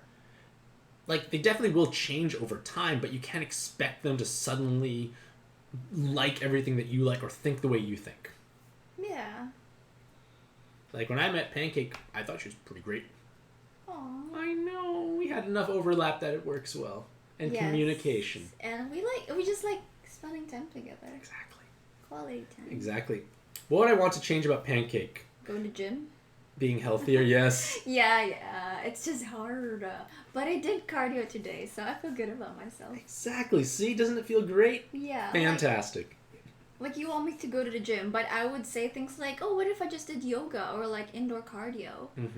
You know, compromise. Yeah, exactly. I say gym as a blanket, like, statement for exercise. I really dislike the gym, clearly. Clearly, yeah. But as long as you do something, I'm much happier about that. Yeah, that's one example. And Jay Dully, thank you for becoming a fantastic follower. And if she did change, what did she change about herself? And did she do that for myself or for herself? I'm trying to be not as hot-headed. Because I am. And it's bad for us. I'm a lot better now. I guess that's what's changed. Yeah, you're much less volatile. And I eat healthier. Much healthier. In comparison to, like, years ago. Like, I would eat, waffles for breakfast, noodles and tuna, and tons of rice, no vegetables. Instant noodles, I should Instant noodles. Any kinds of noodles, actually. But yeah, like, you definitely change your Now eating habits for the better. I cook my own food at home. I know, not just Like, instant whoa. noodles. Not just instant noodles. I don't even want plain rice anymore. I season it. Exactly. Carbs, I know, right? I Carbs. know. And she definitely did it for both herself. I think for herself for sure, but for me too, I guess. Why not? Yeah, because I see what's good. Mhm. Like I see why Yeah. you want me to eat healthier and whatnot. Yeah. Because I'm not getting any younger. and a pear is not a good shape. No, I've seen it on my mom, and it's. I mean, she doesn't look too bad, but I don't want that. Exactly. And then how do relationships not exist when two people are romantically in love with each other, but they know they can't be with each other? Oh, sounds like a drama. Yeah, is that Romeo and Juliet? What? No. Would that be a lie? I don't think that would be considered a lie. It's better to be grateful for everything rather than complaining about stuff. Last part I agree with. Yeah, I agree. You definitely should be grateful for what you have, but why can't they... With the relationship. For this relationship, why can't they love each other, but they know they can't be with each other? What's stopping them being together? A lot of things. We have some friends who generally love each other, but what they want in life is just too different from each other that they can't be together, because otherwise it's too hard for the other person. That makes sense. Yeah, things like that. Okay, You know, then. certain circumstances. Okay, that's understandable then. It's sad. Like, it's very sad, but Mm-hmm. if what you want in life is just too different, then it just makes it challenging being together. I agree. Alright, what is, or who is next, I should say. James Miller. James Miller says, if I'm pressuring the other person, would that be manipulation if the other person eventually does it? Is it possible to manipulate someone to fall in love with you? If someone takes responsibility for their actions while thinking I am lovable and dateable, does that make that someone a narcissist? What makes a person a narcissist? I feel like there's a bunch of questions. Okay, let's go for a few at a time. Yeah, I was beginning. seeing if it enlightened a bit more. If you're pressuring the other person, is that manipulation? Depends on how you put it. It depends how you approach it, I guess. Like, Yeah. what are you doing? What tactics are you Are employing? you so to speak? forcing them to do something that they don't want? Are you guilt tripping? Are you condescending? Are yeah. Are you like giving like almost like negative compliments? It's like you look good, but things like that, like ways, like things like that. Like I said, it all depends on the context of what's happening. Yeah, or if you give them comments like, "Oh, you got fat." Okay, wow, that was unexpected, but okay. Oh, it happens so much in Filipino culture. The first thing they notice, like, you haven't seen each other in months, and like, "Oh my gosh, you got fat," in Filipino.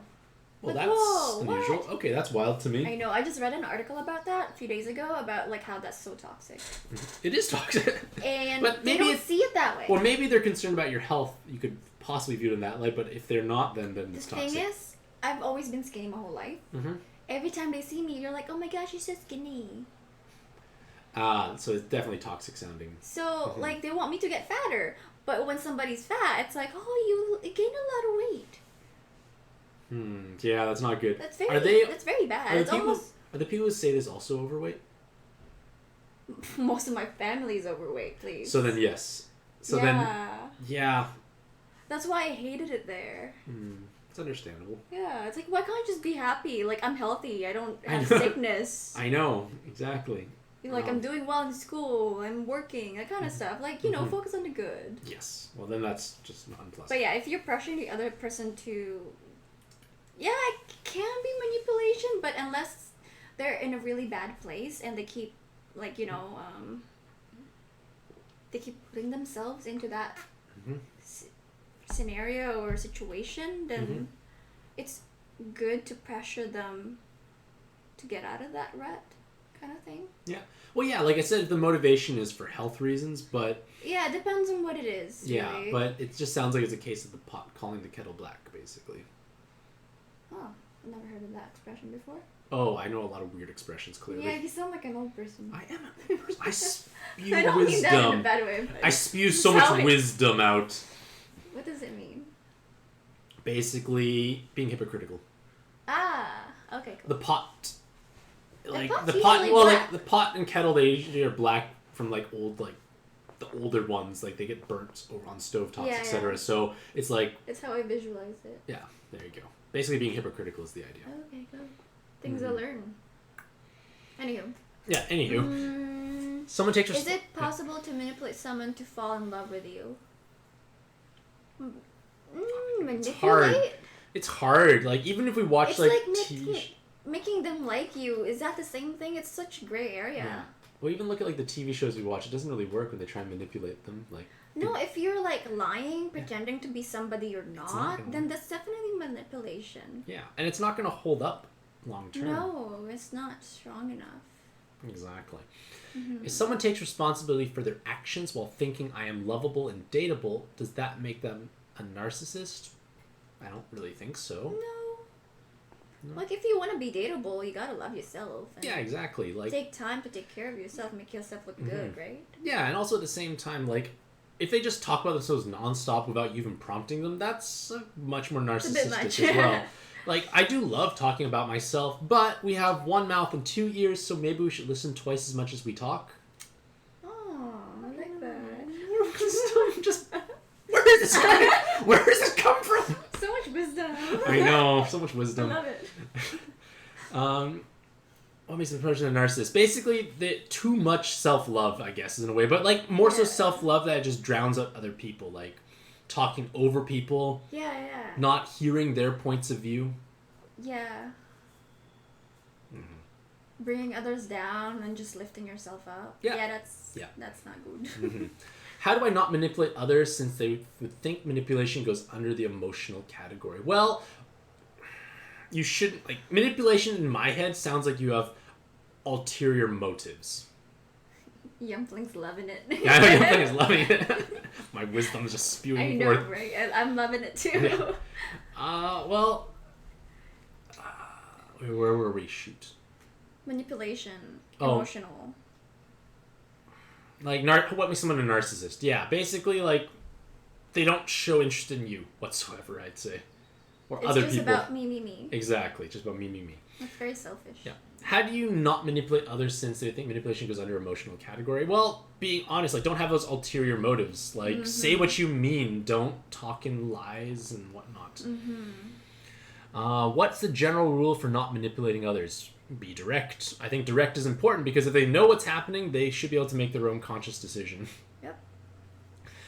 And is manipulating others a good thing? I don't think it's necessarily a good thing. Manipulation has the connotation of being malicious and sinister.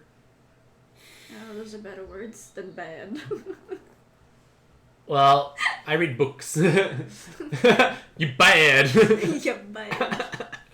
Anywho. I think that's where a lot of my vocabulary has come from. I just read quite a bit of books and novels. I should read more often, dang. It just gives me more words to draw Big upon, I words. guess. I know big words. Like, I sometimes... should read a dictionary more often. Okay, I don't quite do that. But, like... Synonyms. Sometimes... Cinnamon buns? What? Oh, I want some. But sometimes I do use big words to sound more photosynthesis. Either way, they've been in a situation where they have been manipulated, but it actually worked out better for themselves. Well, that's unusual. Well, it depends on what it is, right? Well, wait, here we go. They used to be really fat due to their diet, but they eaten better foods. Friends and family kept telling them not to eat sugary stuff. That doesn't sound like manipulation. That sounds like motivation and encouragement. Just advice. That sounds like encouragement, not manipulation. Yeah. Manipulation would be them like feeding you food without your knowledge that it's healthier for you. Yeah. That would be more manipulating than anything else. Yep, exactly. But it sounds like they were encouraging this positive change in your life.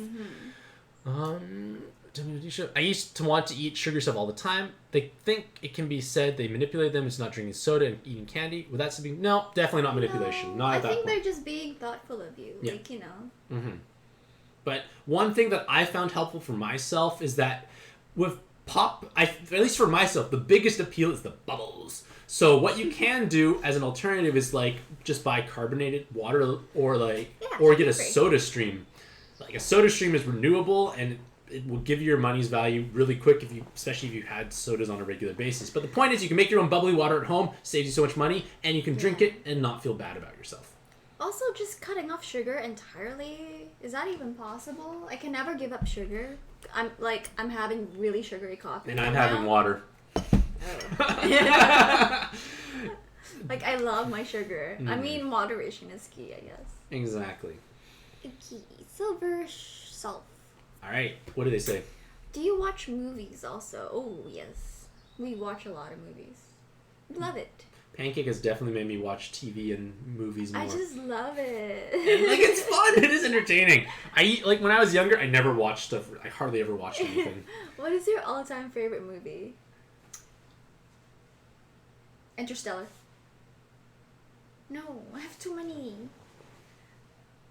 Classic movie? Come on, say something. I'm trying to think movies. We have watched a bunch of movies lately. We enjoyed The Pianist. I'm just thinking about the things we watched most recently. But that was heavy. I did enjoy Silence of the Lambs.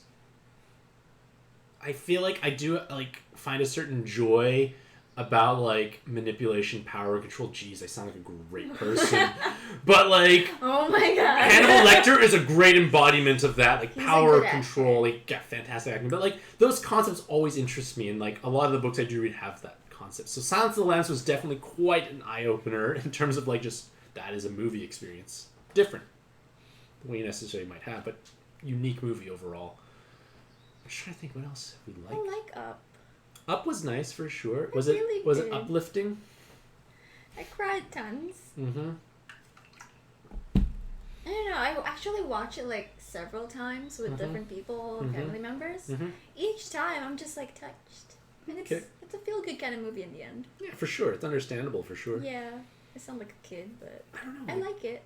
I feel like I get more attached to TV shows than movies. I think mostly because movies are so short and it's over. Not as much immersion, maybe. I also really liked Soul. Yeah, Soul was good too. We did enjoy I'm that. surprised you liked it. It was You usually don't like animated. Not ones. as much, but the story was much better. It wasn't childish story. It had substance to it. There was some soul to that movie. Pixar is really good at doing those kinds of movies. Mm-hmm. Yeah. What else? All right. A lot of movies. Yeah. If you watch a movie, if I watched the movie The Matrix, so I think that is actually possible to live in a computer simulated environment without realizing it. That's possible. Why not? We wouldn't know. I couldn't we tell. could be programmed to thinking this is the real world, but it's not. Yeah. We could all be just little vegetables in pods being milked for our electronic energy. To be honest, the concept of the Matrix is not old. A lot of books I've read touch upon this. Or we could just be little microchips in a computer. You Sure. don't know that. Yeah, exactly. This is just the reality that's presented to keep our brain That'd be so active. weird. You're struggling to live, but you're not really living. Yeah. Damn. And do you think it would ever be possible to time travel to the past and to the future? They know time travel to the future is possible, but do you think we'll ever make that kind of equipment in the future? It's called time dilation. Why not? Time dilation. I'm very familiar with this concept. It's a massive. You're loving this right now. That's a big concept in the Forever War, the time dilation. They literally say that possibly in the bag. Yep, but thanks to the time dilation. Whoa. Yeah. Hyperion is also another novel that explores this concept. But basically the idea is if you travel close to the speed of light, time becomes relatively slower for yourself. So in their example here, they could be traveling for 2 years, but everyone else experienced 20 years. Yeah, it makes sense too. It does. It makes sense from a theoretical point of view. We just never built anything that can go that fast. No.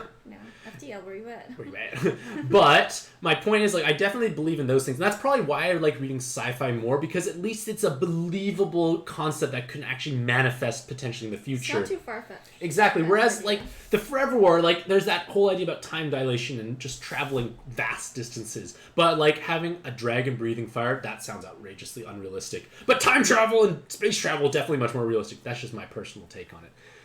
But yeah, I definitely am familiar with the time dilation concept. Mm-hmm. I think Hyperion called it time debt, perhaps. I forgot what they called it in this. Yeah. But yeah, I definitely like those concepts for sure. Silver Salt. Mm-hmm. All right, what is next? Oh, his last question. Wait, if you have that technology, would you use it? Oh, I would. I want to remain young. Yeah, but you're. But I feel like you're living the same. Consequences of that is everyone else would die off, and I'm still. Well, that's the thing. That's sad. You have to be with the people you love. Yeah. That's also traveling with you. That's Remember the thing. the ending of that? Don't spoil it. I cried. I know. I just summarized the ending. She's like, ah. No, you made me read a page. Oh yeah, I read a page. Oh no. It was a page. Oh no. It was sweet. It was sweet, but Mostly sweet. when I used to travel to the future, like, it's not a terrible idea. Like the concept of, like, say you live, say, 5 years in every time frame and then just jump every, like, 50, 100 years at a time. It's a cool concept, but the problem is you need to be with the people you love most and care about most. Because otherwise, I don't know, my biggest... But, like, let's say, like, I jump into that machine with Larissa. Like, yay, we're all happy. We go away, come back in 20 years. Maybe our parents are dead or they're just so old and, like, we've lost all that time with them. That's going to be kind of sad. It's very sad. Exactly. Very sad. And then my sister could have kids similar to my age, potentially. That's who knows? trippy. That's weird. If we go long enough. Exactly. They'll be like, uncle? Yeah. You're like, yo, he's same age. Yeah, exactly. Or I'm younger. Like, yeah. Weird stuff like that. Alright. Moving on to Sasha Sen. Alright, we gotta read the first part and then we'll read the response. There. Do I think splicing and messing around with human DNA is ethical? If we can possibly clone others, what makes a person a person? It's not the DNA itself. We can try combining all the parts that make a human, like flesh, skeleton, etc., but it wouldn't make that person the same person. If it does make it the same person, how can it even exist? Like a hive mind? They do not think having a hive mind is even possible, at least not with more sentient creatures, I'd say. How long can you create a living human being without the sexual reproduction cells? If I wanted to revive Abe Lincoln or make someone live forever, that would be really good to do. I think it's possible to transfer someone's mind into a super advanced computer in the far future. You would like to live forever, but you don't want to feel the pain or anything, though. Do you think we will ever create a virtual reality so that real we think we're living in that? And if we do create that technology, how do you think it will affect the lives of others? Will the use of that be super expensive? Expensive for sure. What do you think about DNA modification? Well, define ethical. Well, right now It's so touchy. Yeah, like the pure motivation for DNA manipulation is curing genetic disorders. Or avoiding that. Avoiding, exactly. Like one of the two. That's the pure motivation. The realistic motivation... I'm pro to that. Yeah, I think everyone is pro that. But the realistic motivation is a capitalistic one where you create superhumans, or you can start almost customizing your kid. Like, you want them to be taller. We can make that happen. Have certain color hair, certain facial features, etc. And that definitely does open up a lot of those ethical issues because it can create even more segregation between wealthy and poor. Because I'm going to assume this is not cheap. And then we'll eventually start having the rich literally be superhumans, relatively speaking. They're just better humans altogether. They'll just be higher quality humans overall. Yeah. So that's definitely going to cause cause strife, I can feel for sure. Because, like, an average individual like, what? My kid won't have all these upgrades. Personally, I want my kid to do well in life. So if I can afford this, I would. Exactly. I think that's the same response for most people. Yeah. And in terms of, like, recreating and almost resurrecting an individual, yes, you can have the cells, yes, you can have the DNA, but it doesn't necessarily make the person. Exploring other books I've read, the Ghoula concept, Ghola, from the Dune series, it explores that. They're basically creating clones of dead people, but how can you restore their original memories so they're actually that same person? Their brain's dead. You can't replicate that. Yeah, like, it's hard to replicate. All the neurons and memories that they've made, exactly. Like, a person is the sum of their experiences, and how do you create that sum of experiences in a clone? Unless for somehow, like you mentioned, like, the brain can be preserved, that it's still intact and the electrical signals can still function. In theory, I guess that could preserve a person's personality, which in turn means you could potentially possibly hook you up to a virtual reality system. Like, it makes sense. Like, if we're all just electrical impulses, why can't we tap into that? We just haven't got a way to tap into it. It sounds like Sword Art Online. It does? Yeah. Oh, interesting. You should watch that anime. It's good. I don't watch stuff. Actually, I only like the first season. The second season got a little too emotional. I'm like, too romantic. Okay, fair enough. All right, and let's see what would be the next part. No. They had an extended part. Oopsie. Can you read that while I sneeze? Bless you. I was so quiet. Yes, that would be very interesting to see a human with animalistic appearance, like a human with a bird wing. Whoa, this sounds like that Sweet Tooth show on Netflix. Sounds like Hyperion as well. Well, I haven't read it. Where am I? Or a human that can do echolocation, that has ability of a bat, and that would be very interesting to have, but at the same time, people claim that is unethical. Would you support science experience that have gone mad like this?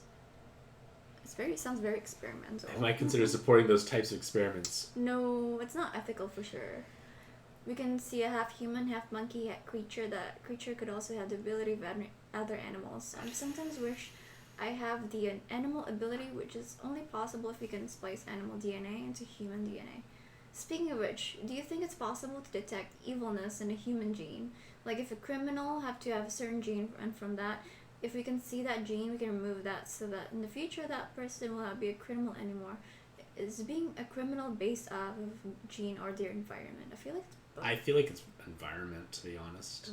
It's mostly, at least for myself. Sounds really familiar, this concept. I feel like some people have been trying to like. All this concept's been that. explored in a lot of different mediums. Like, Okay. is there a gene for evil, like bad, or is there like a bad gene, so to speak, in terms of like darker personality? But like, yeah, I feel like it's mostly I think it's the way environment. they're brought off. Like the fact that there were more serial killers, so like way back then, right after the war. Mm-hmm.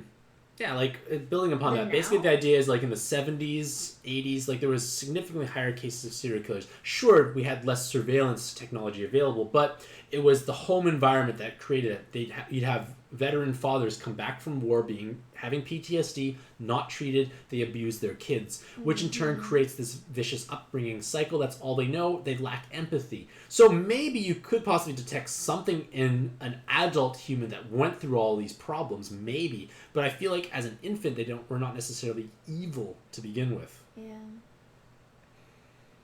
But in terms of like combining yourself with animals, that's going to create even more rifts between humans. Like, we already have issues with people of a different skin color.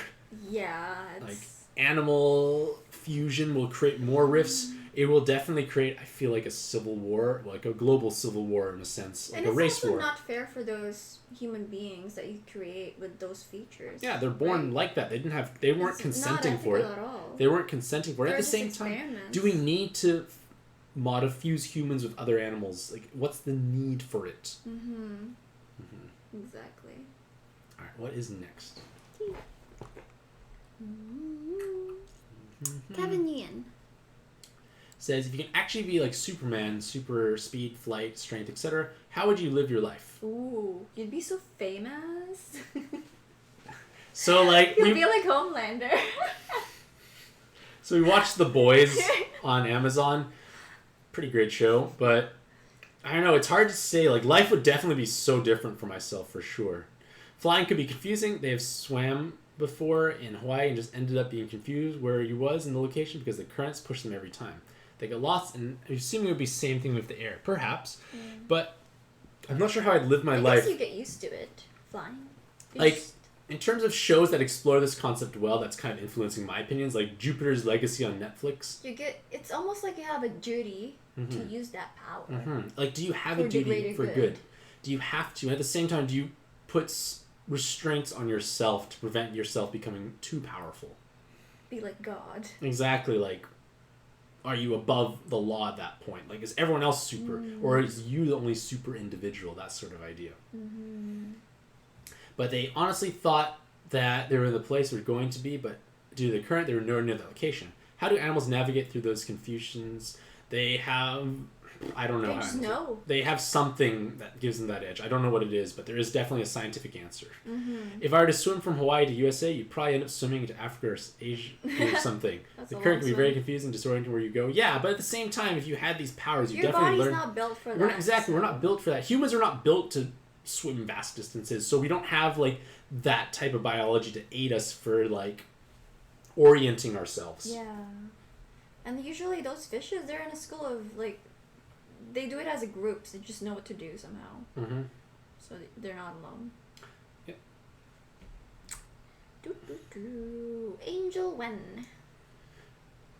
Would you agree that being yourself is the best filter that you can have? Since if you are yourself and people have a problem with you, those people are filtered out of your life due to their negativity. I agree. I like being who I am. I don't try and change who I am based on other people. It's tiring. It's way too tiring at this point in time for me. Pretending to be someone else? No, it's tiring. Exactly. The people that are there in your life are the people that still likes you for who you are, and they're the true friends that you're deserving, and assuming you treat them well, of course. Yep, I agree. Some people will hate on others no matter what. For those people, I think we should just ignore them. Yeah. Yeah, don't give them the satisfaction. Yeah, like they're obviously lacking something in their own life, and they're trying to compensate by projecting those problems onto others. It's so easy to bully people these days, like cancel culture, because the internet, you can just say whatever you want on the internet, but you can't say that in person. It's harder. You can't get away with it, because on the internet you're anonymous. Like, Mostly. as bad as it sounds, the vast majority of people You're just here... more confident to say anything you want. Yeah, like... For instance, I'm not saying it's not necessarily yourself, Angel Wen, but maybe it's definitely possible you could be someone completely different. Like, no one knows who you are on the internet, so it does create a definite... you're hidden behind a profile that you could make to whatever you want to be. Like, the older example is road rage. People get angry when they drive and act the way they don't. Like, imagine there's a queue in a grocery market. Do you just go around the right-hand side of it and just jump at the very front and say, "It's mine!" That's rude. Do you do that? No, but people do that in a car. Why is that? Because they're hidden behind their car and nobody will, know them. There's tons of psychological studies done on that, and it's pretty fascinating, I think, at least. Yeah. But, where are we? Some people will hate on others. For those people, if criticism is actually correct, then yes, we should change our behavior. Yes, if they're criticizing you about toxic or negative or destructive behavior, that is something that you should definitely be accepting for sure. Mm-hmm. There are always people that will think differently than you no matter what, and you think it's best that we should just learn to accept the difference. Yeah. Like, tolerance and acceptance. Like, you don't have to like the other person, but just tolerate them. Like, don't keep stressing about them. Like, the thing is, like, if you meet a person in public and it's a complete stranger and, like, it's a poor interaction, you go your separate ways, there's a good chance you're never going to have to interact with that person ever again. Yeah. So, like, an easier way you just tolerate them just to avoid problems, because... Don't take it too hard, especially when you don't know them. Yeah, and at the same time, even if you are right, arguing with another person doesn't matter, because you can be right, but it's not going to make you happy. Yeah, especially when they're not really listening to you. Exactly. When they're too opinionated or biased, it's just not going to work. Yeah, I just, whatever. Exactly. Think differently no matter what. You think it's best that we should just try to listen to the difference? It is impossible to convert an atheist to a Christian or vice versa. What matters most is how we treat people. If we treat them right, there shouldn't be a problem. And how do you tell if someone is emotionally abusing you? Well, you feel terrible about yourself, for one. If they're always guilt-tripping you. Mm-hmm. If you don't feel good about yourself when you interact with them, why is that? If they're always canceling you. Mm-hmm. We should be able to recognize emotional abuse even if it's occurring, so we can remove them out of our lives. I agree for sure. Yes. Like, I guess the way to know if there is emotional abuse going on is, at least if you're the victim of it, like, you have to think, is this a positive interaction? And if not, why is it not? Mm-hmm. Like, again, if they're, like, say, criticizing you about something that's something you should be changing in your life, sure, you might feel terrible about it, but it's a justifiable thing. But if it's an unjustifiable thing, then yes, that is abuse. I agree. Mitochondria. They asked, do you think it's possible to ever lose your true friends? You think even if we lost them right now, as in lost contact with them, they may return to us in the future? Yeah, I agree with that. It's possible, for sure. At the same time, People grow apart. It's normal. Yeah, like, a lot of friendships are based on proximity and just convenience even. Like, think about, like, your elementary and high school days. You would spend so many hours with those people. Yeah. Was it necessarily because you were the best match for them as a friend? Maybe not. Probably. Maybe not. But it was just easy because you're there. But once you go your separate ways in life, maybe it becomes harder because you realize you may not have that much in common. Yeah, or, like, they have different priorities at that stage of life. Mm-hmm. Yep. There are many stories of people not noticing or being busy at the current moment, but they get to spend time in a far future where they pick up where they left off. It's possible for sure. It can happen. If people are walking over life, it can be behavior or they're just busy or different phases of life. Exactly. Different phases of their life is the big issue. Mm-hmm. They think we should be happy with ourselves first, then we can love each other a lot better. I definitely agree. If you're not, like, you can definitely apply that to a relationship thing. If you don't like yourself enough, why would someone else like you? Yeah. I think you should be happy. Is there someone that you do not like at all, and there's someone that you just can't get along with? If it is not your behavior, how can you make them see that you are a good person? Or is the best way to approach situations like being friends with that person? Do you have to be friends with everyone, though? You can't please everybody. Yeah, you can't please everyone. Like, there are people who dislike what I do, no matter what. Like, I'll never be able to please everyone, and I've learned that being on the internet. Yes. Like, I have an internet presence of some kind, and I've learned that I can't make everyone happy. I can make, say, 99 out of 100 people happy, and one person will just hate me no matter what. shouldn't focus on that person. I don't need to Can't do convert. anything I don't about need to it. convert that person. Like It's their choice to hate on you. exactly. Like I don't need to make everyone like me. Mm-hmm. That's the thing. All right. Anything else you want to add, or are you good? Goody. Goody. Alrighty. Peter Nan. Peter Nan says, "Am I a late bloomer? Yes. What's the age when you first kissed a girl or even held hands with a girl?" What defines late bloomer? Is there like a particular age that we need to be like, oh, I've already had sex at that age? I feel like the social standards are definitely changing constantly. Yeah. Because I have no idea. These days, 9-year-olds have boyfriends. I think. I have no idea. Probably. I don't talk to 9-year-olds. Maybe your cousins know. You have a lot of young cousins. Well, remember my little cousin? She was so stressed about this boy. Yeah. And she was like, oh, boys are dumb. She's only 8. No. She's 10. Yeah. Okay. So Huh. it's not far-fetched.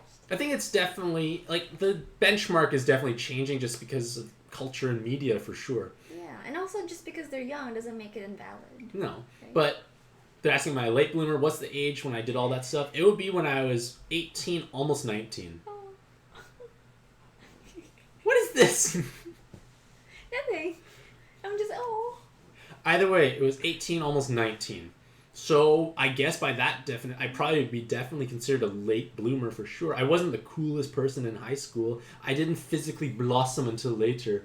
So you are a late bloomer. Yeah? Maybe I am, perhaps. I probably would be, yeah. I Because, like, think you are. in high school, I was a bit lankier. Like, I'm like 5'10", 5'11", but I was quite underweight, relatively speaking. I was athletic, but very slender. Not the look that's attractive in Western culture. Yeah. But eventually I started putting on muscle mass, and suddenly I became attractive. So from, like, Okay, a math average. club kid to, like, frat boy. Maybe not quite that extreme, but, like, Oh, please. suddenly people liked me. That was nice. Your pictures back then. I was say hot back. otherwise. I was hot back then, maybe. But like my hair doesn't look as good now. It's too long. But when my hair goes up, I look good. But either way, there's nothing wrong about taking your time. But how do I ever get over my shyness when it comes to making a relationship with someone? Were you ever shy? Yeah, of course. Because all through high school, I didn't have that confidence. Wasn't liked. I don't know. Well, I got better over time. Like, I guess as bad as it sounds, I got a glow up. And that gave me confidence. But at the same time, I was doing the right things. I was eating healthy. I was exercising religiously, basically, like, all the time. So, like, I developed myself in that regards, which gave me confidence, which made people like me more, which gave me more confidence. Amazing overall. But how do you get over your shyness when it comes to making a relationship with someone? Well, practice works. But for myself, what I did, at least to start, going back to that beautiful quote of listening twice as much as you speak because one mouth, 2 ears, is that whenever you're with someone, ask them interesting questions about themselves and show interest. Like, don't just say, how are you? Hi, what's your favorite color? No, not quite so exciting. But say, tell me the most... just talk like that? Exactly. Fine. Well, my point being is, like, ask them something much more meaningful. Like, say, if you were stranded on a desert island and only could bring one album with yourself, what album would you bring and why? And when they tell you an answer, show interest. Because they're going to be gushing about their favorite music album. What if they don't have an album? They have an iPhone and just want internet. They're too young for me then. That would have been my answer. Am I too young for you? No, you're beautiful. You're beautiful, attractive, kind, and caring. Let's get back to the late bloomer. But either way, like, ask an interesting question and show interest, because it doesn't take as much it doesn't take much effort on your part to say, really, tell me more, elaborate, explain, why, stuff like that. Show interest. That's how I got over shyness, because once they started opening up to me, it became so much easier to open up to them as well. Yeah. And at the same time, no one ever goes home from a date feeling crappy because they talked about themselves all night. The narcissist in all of us would be so happy. I know, right? That's exactly what I did with her. I don't remember what we talked about. You talked a lot about yourself, probably. You asked a lot of questions. Yeah, and that helped me feel better. Exactly. I'm actually really, really shy. So it worked, bring your shyness out. Yeah, it worked. Mm-hmm. There are women at their work who they find attractive and would like to get to know them better, but they're too shy to say hi. Well, I don't know about dating colleagues. Maybe in a giant company where you don't see them on a constant basis, it's maybe better. But I have no idea. Like, you may want to check with HR if that's even allowed. But in some companies, it's fine. Like retail, for example. A lot of my coworkers back then Or together. Okay, well, I don't know, but like I know there might There be was some at issues. least like 4 couples But working together. you should definitely say hi. Like, at the same time, what's easy small talk? Talk about the company you work for. Oh, that coffee machine makes terrible coffee. Oh, gosh darn. Oh, I agree, terrible. Like, weird small talk like that's not terrible. And at the same time, you can probably gauge interest. Like, don't be like, hey, want to go out with me?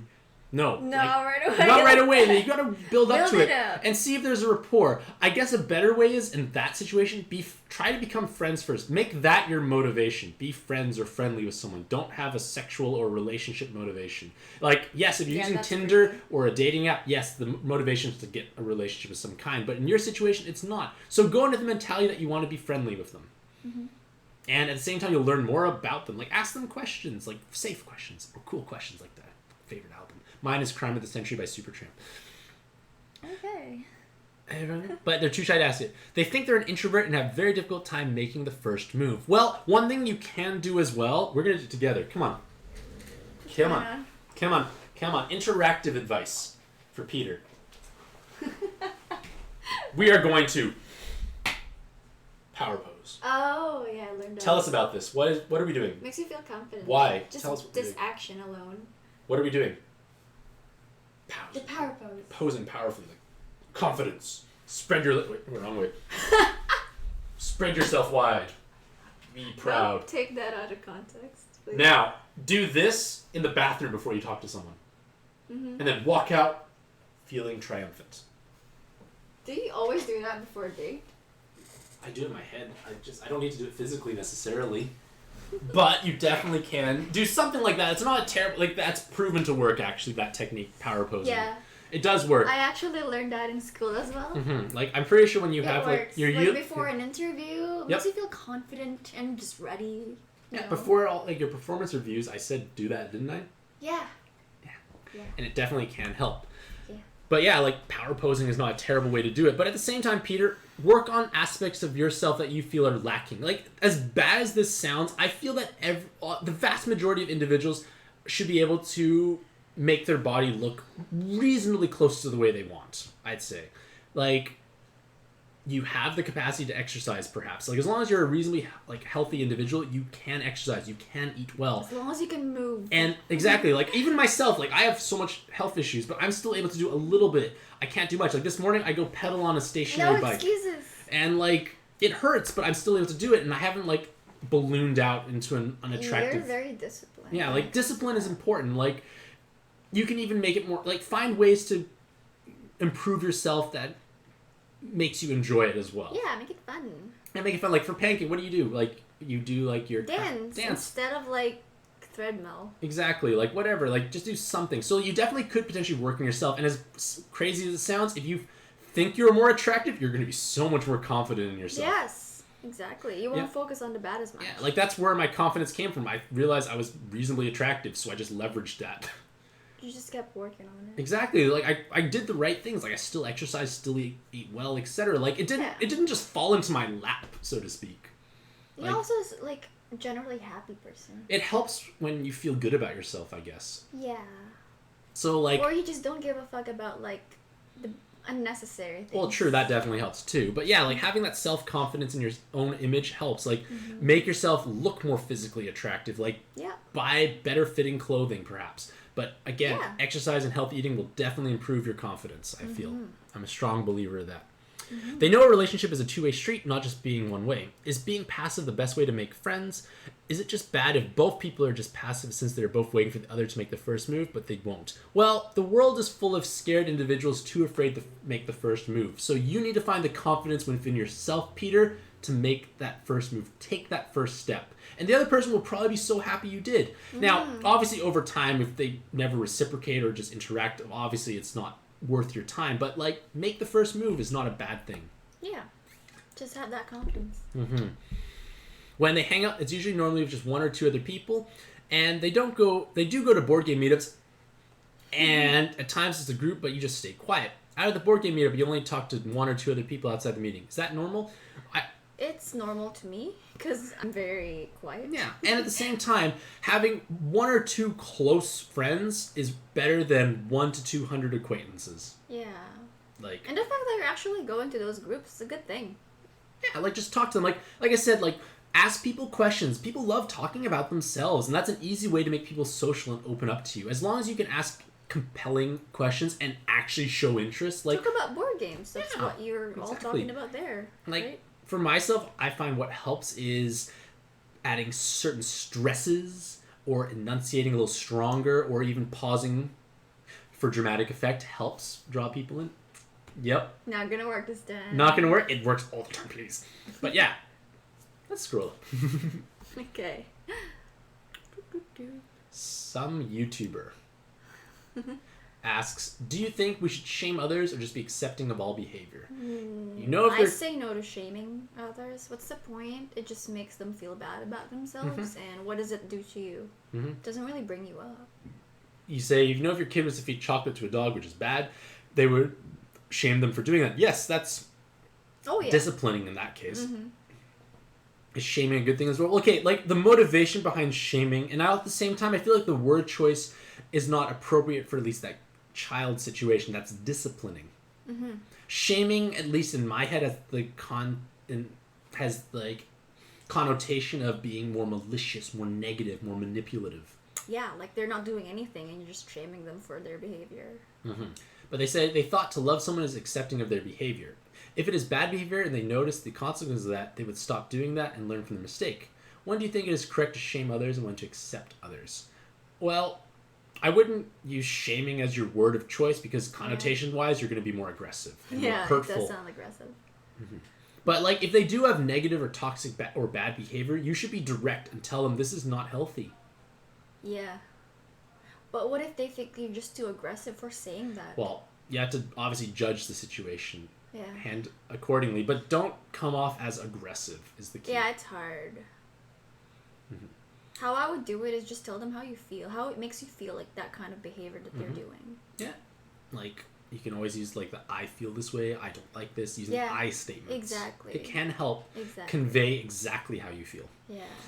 Alright, next is shaming others can be very bad if we shame them for wanting to have sex or for being gay. That would be just truly horrible. Bad. Wanting to have sex is a very natural thing. Exactly. Being gay is just what people feel. Exactly. If they're gay, they would not want to shame them for being gay. I agree. Like, it's what you choose to do is not harming yourself or others, so why is it a bad thing? Yep. That is just really messed up. How can you tell when is the right time to shame others and when is not the right time? Have you ever scolded someone and what was it about? Well, just bad toxic behavior is something you should try to address if possible. But at the same time, if it's a stranger, I've found it's better just ignore it and just move on.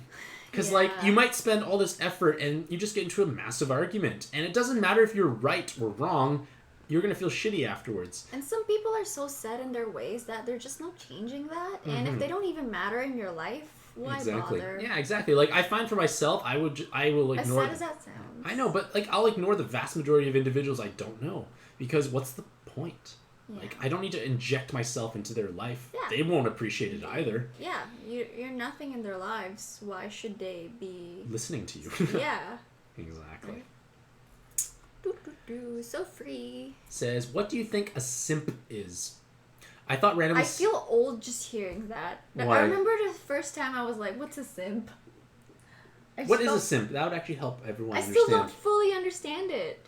I don't fully understand it either. I think Let's Google it right now. No, I think it comes under the context of people donating to, like, female streamers excessively. Is that what being a simp is? I think is. I think, like, or just notice me? Or like notice me, giving money for attention. Let me Google it. I think it could be that. I could be wrong.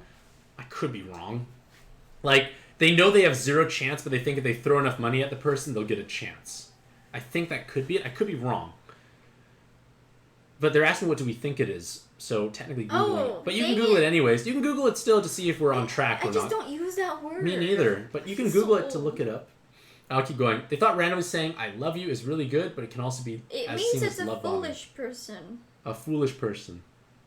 Simpleton. That's kind of harsh. Simpleton? I guess. What does simp mean in 2020? There we go. TikTok. Fucking hell. Read it out. Pancake has a potty mouth as well. I do. Internet slang. Someone who does way too much for a person they like. Mm-hmm. Oh, I guess that kind of fits in, like What I just said, yeah. the streamer thing. Yeah, like they know they have zero chance, but they'll donate thousands of dollars in the hopes of making them like them.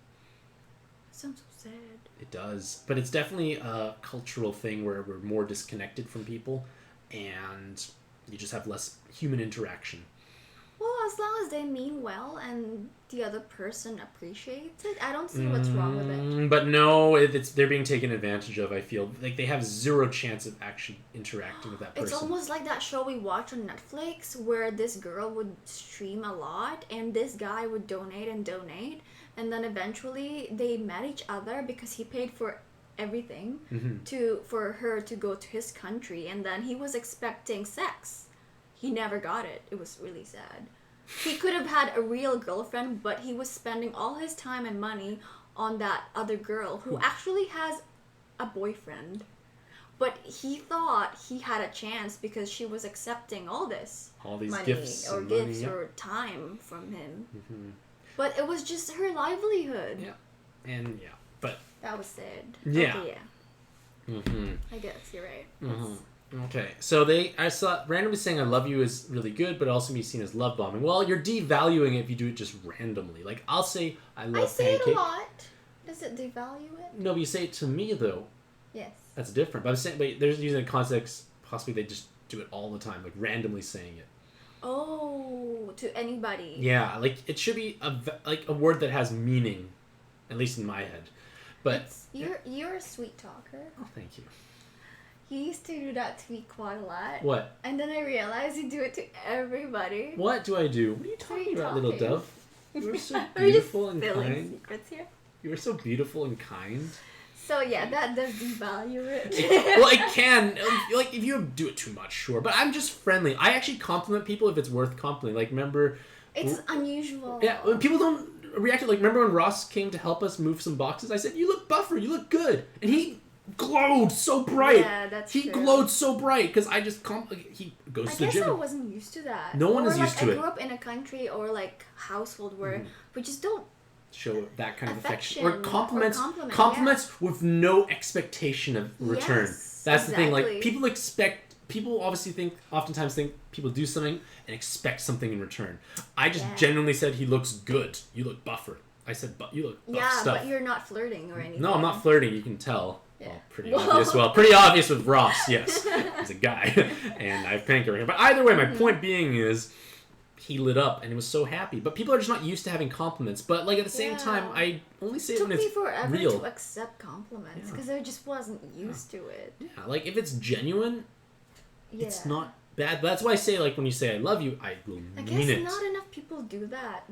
We find it unusual. It is unusual. It's sad. I wish more people acted that way. Like, they just genuinely want to compliment somebody. But people always think that there's an ulterior motive, and oftentimes there is the problem. Time, that's but what the problem think. is lots of them have ulterior Especially motives. If it's a guy complimenting a girl, and I'll be just like, oh, I have a boyfriend, even though I'm just lying. Okay, yeah. Yeah, happened a lot. But yeah, when you compliment someone, how can you avoid love bombing them? You always thought when you compliment someone, it gives them a reward like, oh, wow, thank you. And do you think we should try to woo women we want to like? Well, be honest. Like, don't tell someone they look beautiful if they don't. Like, if you compliment someone, it has to be genuine. Well, what if they think she's beautiful no matter what? Well, sure, yes. That's what I mean. If you think it's true, sure. But my point is, like, be realistic with your compliments. Like, don't say you look like the hottest woman on earth. Don't be sarcastic. Exactly. Don't be sarcastic. Exactly. Be genuine. Like, just... Yeah. Okay. Like, I didn't say he looked like Arnold Schwarzenegger. No, I said he looked good. Like a little buffer. Like, that sort of idea. But, like, it's definitely important to compliment people because most people don't get compliments and people's face light up. You should do that more often. Yeah. It makes people feel good. Do it to people that you know and like and care about. Like, I compliment my close friends as well, and they love it when it happens. They feel great. Yeah. Exactly. And I'm not expecting anything in return. But I don't give compliments unless it's earned. Like, I'm not going to say you look good if you look, like, terrible. That sort of idea. And do you think we should try to woo women we like to like? You definitely should. Like, you should be polite and kind and courteous to them for sure, and compliment them if it's a justifiable compliment. Yeah, it makes them feel good about themselves. What was that? Just don't know. Whatever. That was weird. And then, if we do something that they like, it might make them see us as relationship potential. Sure. But at the same time, I feel like just talking to them and just asking them questions is the best way to get people to open up. Ask interesting questions, of course.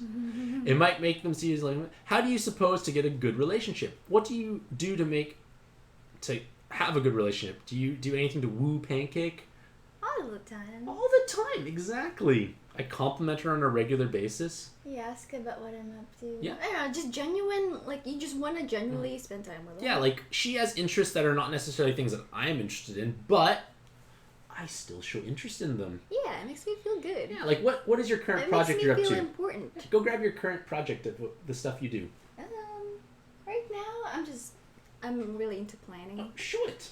Show it off. It has important, like... Oh, never mind. We'll just show the closed book is the point. Don't show the okay. details, but, like, you my point. Like, just show off a little bit what you have. Okay. Right now, I'm designing, like, a bunch of planner supplies, where I'm designing my... Yeah, so graceful and beautiful and elegant. Right now, I'm designing, like, planner inserts. You can't really see it, it's so bright. Mm-hmm. And then I'm designing, like, planner charms, like this. Mm-hmm. I hopefully want to sell. But for now, it's fun to make. Mm-hmm. It's a process, but he's not really into any of that. But he likes to ask me about it, and I love showing it off, because I think they're great. Mm-hmm. And he thinks so, too. So And... it's good.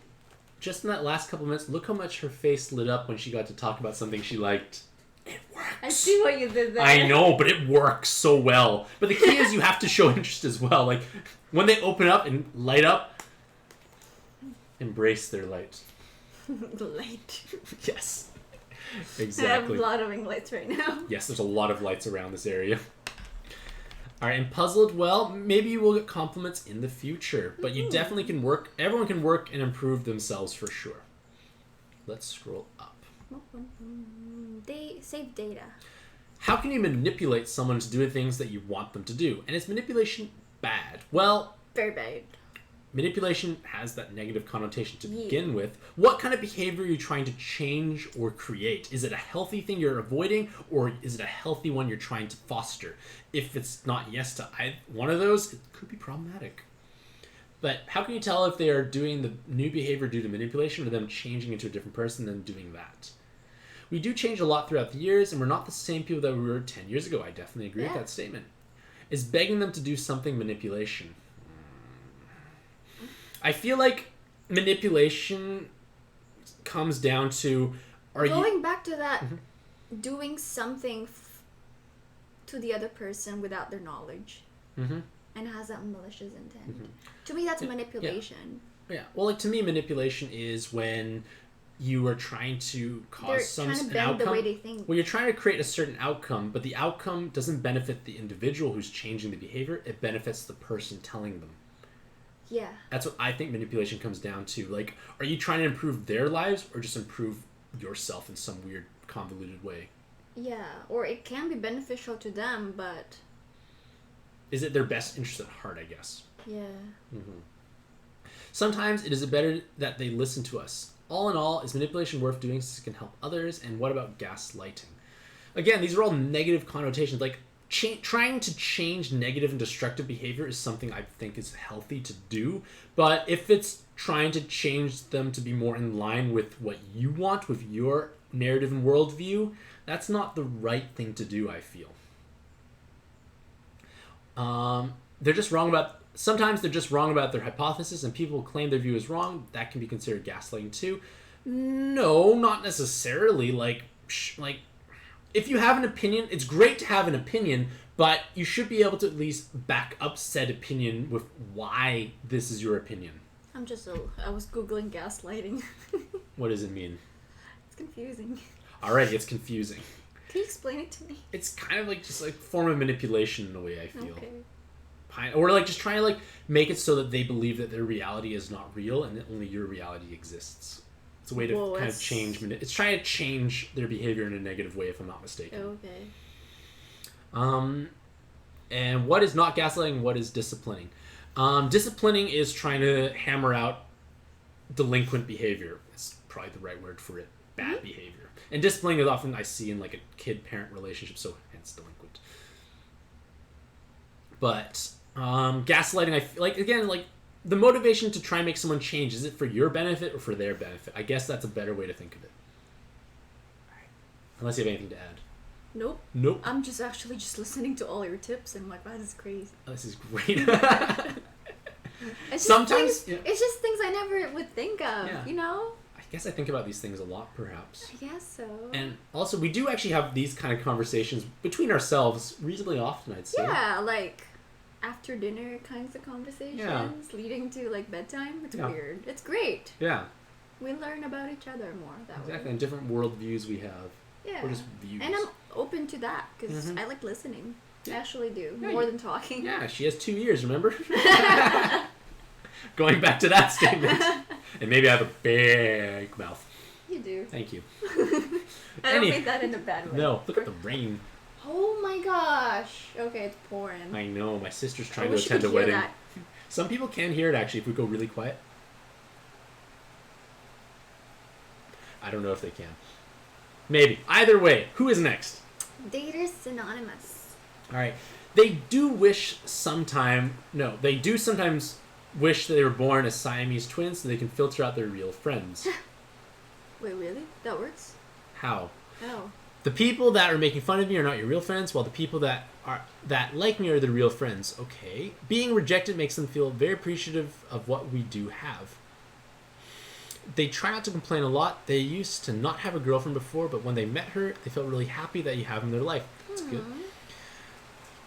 She is a very good companion and grateful that they are together.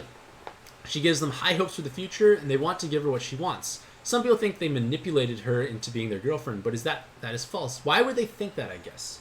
Maybe, like, she's out of his league. Or her. No idea. But they just said... But that's a good thing. You found somebody. Yeah. Why would people want to, like, give that a negative... they say that they're just themselves, and she is attracted to them and their behavior. They've always respected her decisions and let her do her own thing. They try to spend time with her when both of our schedules are open. They think it's true that space helps the heart to grow fonder, but at times there's such a thing as too much space. As long as both parties are comfortable and okay with it, I don't see why not. Yeah. Like, I like her being close by at all times, clearly. No. But, like, I do definitely let her run free, so to speak. Run free? Well, not run free. She sits freely. She sits freely in that corner. My procrastination couch. And her procrastination couch, exactly. But, like, you definitely need to give space for sure. But at the same time, I do want to be close to them. But again, if both parties are comfortable, that's what's right. It just depends on what you guys need, really, and what you think are important.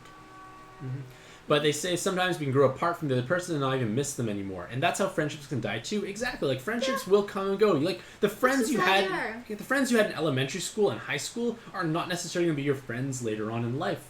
Yeah. It's like, people do change. And some people purposely let their friendships drift so they can end the friendship. Have you ever broken up a friend before, and how do you do it? I don't think I've physically said I don't want to see you again, really, but... Oh my gosh, I have friends who had that kind of experience. Interesting. Maybe I have. I don't know. Not really. I'm not sure. I just feel like we just stopped talking, and then over time, since no one's talking to messaging each other, it just stops. For me, it's just because, we don't work together anymore. Or, like, we don't go to the same school anymore. We just drifted apart, and also we didn't really bother making plans together. Or maybe we did, and then it just didn't happen anymore. Yeah. Yeah, like, things drift apart over time. But I'm still curious about the Siamese twin part. I actually cannot make that connection. I kept reading more. I don't have a twin, so... I'm not sure. Must be cool, but I feel like I would hate her. If she's too much like me. We will be both be hot-headed and... It's going to be hyper-competitive constantly. Yeah, or like seeking like validation. Affection and validation from our parents and... Yep. Who's better? Like, we want to be the better one. Everyone wants to have their own autonomy and be their own individual. Yeah, but at the same time, that'd be cool. Like, she can understand, or he can understand you fully, because you're, like, the same. Perhaps, yeah. Good and bad. It's good and bad, for sure, yeah, exactly. That's cool. Yeah. Do you wish you had a twin? Probably when I was younger, because I just wanted another friend, which I think But you have a sister. I know, but she is 3 years younger, and our interests do not overlap. Yeah. Like Especially now. yeah, especially now for sure. It's just so outdoorsy. I know, but that's okay. Like You that got is fine. me. Yeah, I got you exactly. That's good enough, Exactly. right? Yeah. It's almost the same thing. Yeah. All right. Who is next? Okay, Thomas. No. So they say, how do you know if you're ready for a baby or not? They thought it was a contribution and financial contributions too. I can't get a full-time job, and Pancake still wants me to be her partner. Mm-hmm. How much money should you be making in 1 year to be ready to have a baby, and how can you tell if you're financially stable enough? Well, going back to what I said... If you can barely live by paycheck to paycheck, it's probably hard to support a kid. Mm-hmm. Well, you need to figure out what kind of standard of living do you wish to have. Yeah. And your partner needs to obviously be in agreement with said standard of living, and then you compare that to your income level. And then there are multiple probably ways to guesstimate the cost of a child. And then will that additional expense or cost allow you to fall within that parameter of living a life of a certain standard? That's how you can kind of know if you're ready or not, in that sense. If you feel confident enough, and then I feel like you're ready, I guess. Mm-hmm. It's just your choice. Like, I feel like you shouldn't try and bring a kid into this world until your own life is settled down and more That's secure. That's a good idea, yeah. Because, like, a kid will not make your life easier. It's going to make it way harder. And as far as I'm aware of, having a kid when your relationship is already on the rocks is a bad idea as well, because it's not going to bring you closer. It's probably going to make you further apart. The added stress. Yeah. The added stress, exactly. That's like how I came into this world. Alrighty. That's a whole different story. Mm-hmm. Calvin C. Said, well, you can say this actually. Oh. Calvin, what is this question? What do you consider a good social life? When you go out, what do you do? What does your life contain of? How often do you keep in contact with your friends? And do you normally hang out with others? So what do you think What's is a good social life? Social life? I feel like the standard is having a lot of friends, I guess. But to me personally, I've learned that it's okay to have some friends, but are close with. Mm-hmm. And when I go out with my friends, we usually just hang out, eat out, or stay at somebody's place, movie night, board game night, just, a fun get-together. What does your life contain of? My life contains a lot of things. Mm-hmm. Work, relationship, personal hobbies. Studies, oh god, I try to avoid that. But it's a part It's of your okay, life. it's only temporary. It's gonna Yeah. be good for me. Mm-hmm. Yeah, I just had a midterm yesterday, that was terrible. Anywho, Mm-hmm. how often do you keep in contact with your friends? We keep in contact by text, I guess. Sometimes we have like our kiki time, just FaceTiming each other Mm-hmm. when we all have time. And do you normally hang out with others? Yeah, I hang out a lot with coworkers recently because work, can't avoid them. Mm-hmm. And when there's like birthdays or celebrations, we would have an office lunch kind of thing. I haven't really hung out with anybody really other than workmates really because COVID. Understandable. Yeah. What do you think? I think you should be happy with who you spend time with, and there's no standard of what's a good or bad social life. If you're happy as doing long what as you're you're doing. content. Yeah, like you don't have to have hundreds of friends. If you're happy just getting together with 1 to 2 close people, Yeah. that's a better social life than Think of mindlessly what's wandering a important club. to you. Yeah. If it's important for you to have like 100 friends, then I would say That's go what's for important. it. That's what's important to you. It's probably what will make you feel happy. Mm-hmm. And if you're good at making friends, then all the better. Mm-hmm. All right, who is next? Professor Science. Why do people think spitting on other people's food is rude? It's unsanitary for one. Especially nowadays. Yeah, especially nowadays. If they think it's disgusting, why isn't tongue kissing disgusting? Well, I'm not going to spit in a stranger's Okay, food. we're partners. Yes. We kiss each other. Mhm. It's fine. Sharing spit is fine. But we don't spit on each other's food. We don't seek out additional saliva. That's weird. We don't seek extra saliva. But there was that one time when you remember that cherry? You did. Oh, yeah. So, That's story. I'm a resourceful individual, and I like to give the nice things to Pancake. So, I had some cherries, and cherries are so dangerous to eat because, you know, the pit and all the struggles and woes because she's a little princess. So I would take off the stem, and for myself, I would de-pit the cherry by putting it in my mouth, biting it in half, kind of twisting it, and then just like flicking the seed out, and then I have 2 cherry halves with no pit. I used a knife for hers to do it properly without extra like la la la la. But I didn't see that. But that was done before I did mine, because after I did hers, I'm like, wow, that was way too much effort. I'm just gonna do like the easier method. And she came by when I was doing the easier method, and that's all she saw. And I'm like, cherries? She freaked out. I did. She freaked out so hard. Yeah, I stared at it for like a good 2 minutes, I think. Mm-hmm. But anyway, yes, that was a good story. we do kiss each other, but we don't seek additional saliva. No. Both of the actions have the other person's saliva. Would you eat your food if pancakes spit in your food? Would you still eat it? I'd still eat it, but I'm just like, why'd you do that? Oh, I don't know. I don't like spit. I don't know. As long as you're not sick spit, like clear spit, I wouldn't be as personally horrible. Won't but because it grosses me out. it's kind of gross, but Ugh. coughing in your food, as long as there's no projectiles. Would you consider sharing a toothbrush or sharing gum? I've accidentally used your toothbrush once. It was fine. It's not the end of the world, but like it's not necessary at the same time. I wouldn't choose to. Mm-hmm. It's not necessary. Yeah. Mm-hmm. Sharing gum. Why? Gum's so No. cheap, I thought. Just get your own gum. But there was one time where I wanted half of a Lindor chocolate and you ate all of it by accident. But you were trying to give me half of it from your mouth. Well, I'd eat it from your mouth. Just that one time I said, I'd eat it okay, from her fine. mouth. I'm okay with that. Yeah, you're fine. But like, I don't seek it. I like my stuff without her saliva if possible. Anywho, that was an interesting cut. Yes, anywho, I agree. Pew pew pew. Says, is there such a way to live a life when you can get along with literally everyone? Nope, I don't think that's possible. They don't think it is possible either. Yes, great minds think alike. People will find minor differences and they will make fun of you for that. Yeah, probably. Yeah, it's good that people think for themselves and not others think for them. Yeah. They have red hair and people used to make fun of them for being a ginger. Well, that's unfortunate. So pretty. I'd like to draw it. I want to dye my hair red. How do you suppose to stop bullying? You feel bullying are people who used to be bullied before? Yeah, it's definitely a large case of projection. It's probably how they learn. It's probably how they learn. Like there's very few innate behavior, I'd say. Most of it is socially learned. Yeah. Like I think beyond like sex, there's very little like innate behavior, so to speak.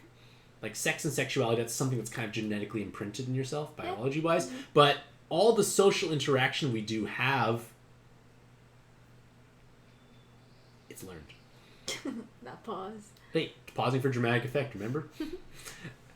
And the thing is good that people think of themselves. I have read it. They feel like bullying. They really do want to help out people since mental health is very important, but poor mental health can cause deaths. If they have depression, they will likely get sick compared to other people. Well, at the same time, like, I feel like you need to be you can't please everyone, and I know this quite well. Like, I remember when I first started doing all my pad stuff on the internet, I got so upset when I saw like negative comments, like trolls, like just dislikes on a YouTube video. Like I would take it more personally, but then they're all strangers to you. Exactly. Why does it matter? Initially, I was like, oh, but then over time, maybe I got more hardened. It's so easy though to get hurt by that, for sure. Because we're definitely social creatures to a certain extent, and we love validation. Yeah, and we just want to be liked by people. Yep, and I take it to heart when somebody doesn't like me or says something bad about me. But at the same time, it's not necessary because like there's so many people, like you can't please everyone, and I've definitely realized that. So like I still get negative, like I still get dislikes on YouTube. I don't think I deal with trolls anymore. I think they've all died down because I don't like feed into the trolls. Don't give them satisfaction. I don't feed into it. Also, it's not easy to avoid that emotion, of course. Mm-hmm. It's never easy. Just choose to avoid it. That's like you can make the choice. Like we have how many seconds in a day? Thousands and thousands of seconds. That person made you feel sad for maybe 5 to 10 seconds. Like much sadder than you normally would be. Yeah. And then afterwards, that's situation's gone. Why are you going to let 5 to 10 seconds ruin thousands of seconds worth of happiness in your day? Mm-hmm. Like it's kind of like if you have $100 and you drop a penny, do you cry the whole day about how you dropped a single penny? No, you shouldn't. Mm-hmm. Similar idea. Yeah. But yeah, you just can't take things to heart, especially from strangers. But it's because good that you want to help people. Though. Yeah, I agree. It's definitely good. But, like, don't take things so closely. Like, if these are strangers, and oftentimes people do it because they're trying to elicit a response. Some people get excited or happy when they make other people sad. Like, they only feel good about putting others down. And the thing is, if you don't enable that behavior, it shuts it down right away because they're not getting what they want. They'll move on. Mm-hmm. And it's not your job to correct them or change them because they're just toxic people. Yeah. Like, I don't tolerate people teasing me when I don't want it. Mm-hmm. So... Exactly. It works. And Blue Dragon, hello and welcome to the stream. Alrighty, who is and next? Janice Franco.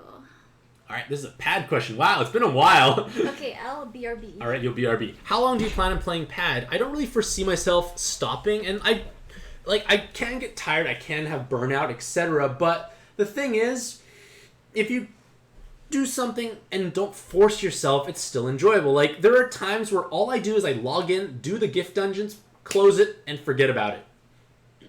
And there's nothing wrong with that. Like, pad is a game, and a game by default should be something you do because you enjoy it, because it makes you happy. And if you're finding yourself it's become like a job, it's becoming tedious, it no longer sparks that same joy, then maybe it's time to stop. But for myself, I guess because I have all the other pad-related things I do, it keeps it more interesting. And at the same time, I take breaks, I take steps back. Like, if I feel like I'm being burnt out or overwhelmed, I just play less. Like, I still, do my, login, I get my gift dungeons, but then I'll take a break. And this can happen for maybe several days or even, a week or two even. And there's nothing wrong with that whatsoever. You should be definitely happy while doing this. And they're still surprised I've been playing since 2013, and that is true. I'm pretty sure it is 2013, if I'm not mistaken. They're not trying to discourage me from playing pad, they're just curious, that's all. Most people that play pad do not play the game for a long time. I guess part of the issue is it's the first gacha and mobile game I really played, so I definitely had much more invested interest in it. And at the same time, pad is a kind of game that rewards long-term play. Like, if I was to pick up a new gacha game and start from scratch, and it's been out for a modest period of time, I'm going to be so far behind. Like, yes, it's exciting because it's new and interesting and there's lots to do, but I'll always feel like I'm constantly behind. But in pad, I don't necessarily feel like I'm playing from behind. I feel like I'm playing from quite ahead, if anything, because I have copious amounts of resources. Like, I have so many pad-related resources that I don't struggle. I feel, quote-unquote, kind of rich in pad. Like, I have so many snow globes. I have tons of pies. I have excessive amounts of evolution materials. Like, I don't have to struggle, and I can just do the funner stuff. Like, I don't think I do much grinding anymore, relatively speaking, compared to before. And it just definitely makes it a bit more interesting overall or just keeps me going longer, because I don't have to do, the hours and hours of grinding that's necessary in most games nowadays. What makes pad very interesting to myself? Well, again, it's the first thing, and the gameplay is exciting because it's unusual, it's skill-based. I can always improve, and having that capacity to always improve is nice, I feel, when it comes to a game. If pad were to change something completely, would I stop playing? I don't know what they could definitely change, to be honest, because they know what works, and they don't really want to ruin their golden cow, so to speak. But I definitely agree that getting rank ups is definitely boring. I don't farm rank. I got to rank 1000 pretty organically. I never pushed for it. I never did leader swapping with experience boosting cards, and it just made me enjoy the journey a bit more, because the thing is, with pad, it never ends. Even though I got to rank 1000, it's like, well, what's next? Is that the highest one? No, it never ends. Oh. It never ends. Gacha games never end. It's infinite? It's infinite. It never ends. So, yes, you can set your benchmarks and goals, but rushing blindly to them doesn't do any good, because once you get there, you might be like, well, what's next? Oh, that was underwhelming. Unless that makes you happy. If it makes you happy, exactly. You have to, tailor your expectations accordingly. That's the idea. Mm-hmm. And I agree. It's, pad definitely has is a poorly managed rank system. I definitely agree it's a bad system. So Website says, what is my favorite color? Blue! Yep. Blue. I love blue. Blue is the best. What's your eyesight vision? Poor. You don't even know. I don't know. I don't look at my prescription often. It's a high number. It's modestly high. 300s, I think. Yeah. 300s. Not the best. If I take it off, I can no longer read anything on the screen. I'm still an arm's length and a bit more. Can you read that Reddit word there? Nope. Really? That's huge. I know, it's bad. I can see your beauty, though. Oh. What about this? Can you read that? The Forever War. Yes, I can read the Forever War. I can't read the text up top, though. No, it's small. Even I can't. Oh, I can read it now. It's getting worse. I can read it with my glasses on. But either way, blue is my favorite color.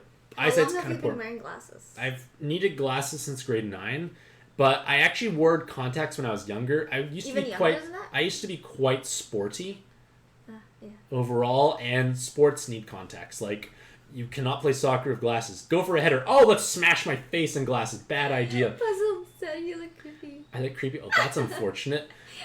And for badminton is the other sport I played competitively. I need my peripheral vision. Like, if I look up, oh, look, the distance changes because, like, my lens focus, like, the depth perception shifts, and I could not have that. So I needed contacts for Can sports. you remove your glasses? I want to see without. I guess I'm used to it. She's more used to it. She only knew me when I wore glasses. Because when I got injured, that's when I started wearing glasses. Because... No, the first year we're dating, Well, I tried to wear contacts because I'm prettier. you wore a lot of contacts. Yeah, because I'm prettier. And you even ordered more and never used it Not after much, no. 2 years. But I'm prettier without contacts, at least usually. With a proper haircut. Yes, with a proper haircut, I am prettier without glasses. And that was my logic, because, like, I might as well look my best when she looks this Yeah, good. and you also have to groom your brows, shave. Either way, I like to look my best because she looks amazing. Aw. And wow, thank you, Randall, for the raid and host if you're around. They're hearing interesting question time answers, actually, and I'm Yeah. almost near the end. But thank you so much, Randall. I do appreciate it. How was your stream? All right. And Alex, who is actually in chat right now, you can't see it on screen. Is it Alex? Yeah, it's Alex. Alex. Yeah, the one you know. Hollow Crown. That Alex. Ah, hello. What did I eat for breakfast to be so it's young and good looking and handsome? Oh. Aww! See, I'm handsome! That's right. So, what do I eat? Well... You had egg cups? Yeah, You had so... cereal? You yeah. had... Well, like, my mom makes granola, and she gives me a bunch, and it's quite tasty, so that's what I've been eating usually. Otherwise, it could be, like, say, like, muffins that maybe, kind of, like, various muffins she have made, muffins or egg cups for myself that I make. The question was for pancake? Ah!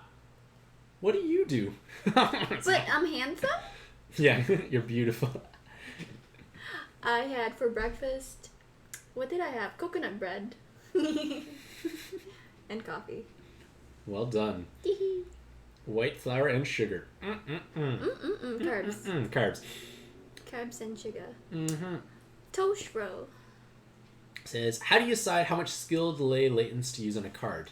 Well, oftentimes the max number is usually the best in most cases, unless they're carrying, especially they carry a key active skill. But the biggest issue is if it's part of your system, full SDRs.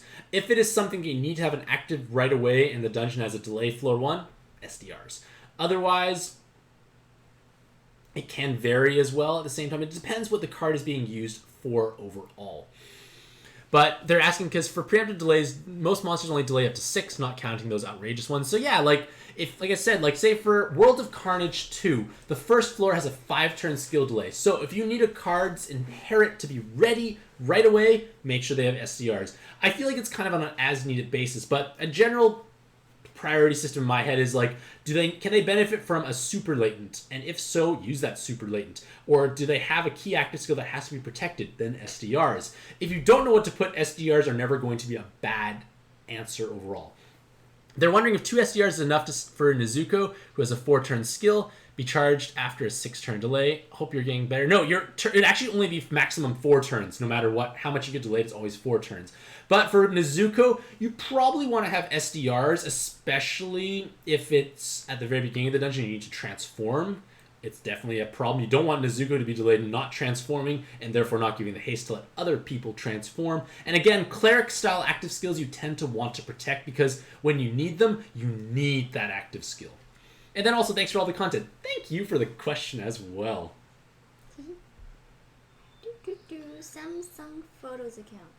And they are asking, if Pancake breaks up with me, never will, is it worth to beg her to stay in my life? Would you? I need to know why you're breaking up with me for sure. So let's pretend I gave you the reason why. What is the reason why? I don't want to be with you anymore. Ouch. Oh, come on. I know. Question. I know. I can't think of anything. I know. But I guess it depends on, like, why. But if it's that sort of case, like, it's her decision, like, I did nothing wrong, I probably would grovel to a certain extent, because you're such an important thing to me. But if, like, let's say it was myself on mine, like, say I cheated on her, well, that's completely my fault. And at that point, I probably wouldn't have been that invested in the relationship. So if the reason wasn't because of you would beg? It depends on the reason. Like, if you stopped liking me out of the blue, I'll be like, what the fish? Like, yo, what? Exactly, what the fish?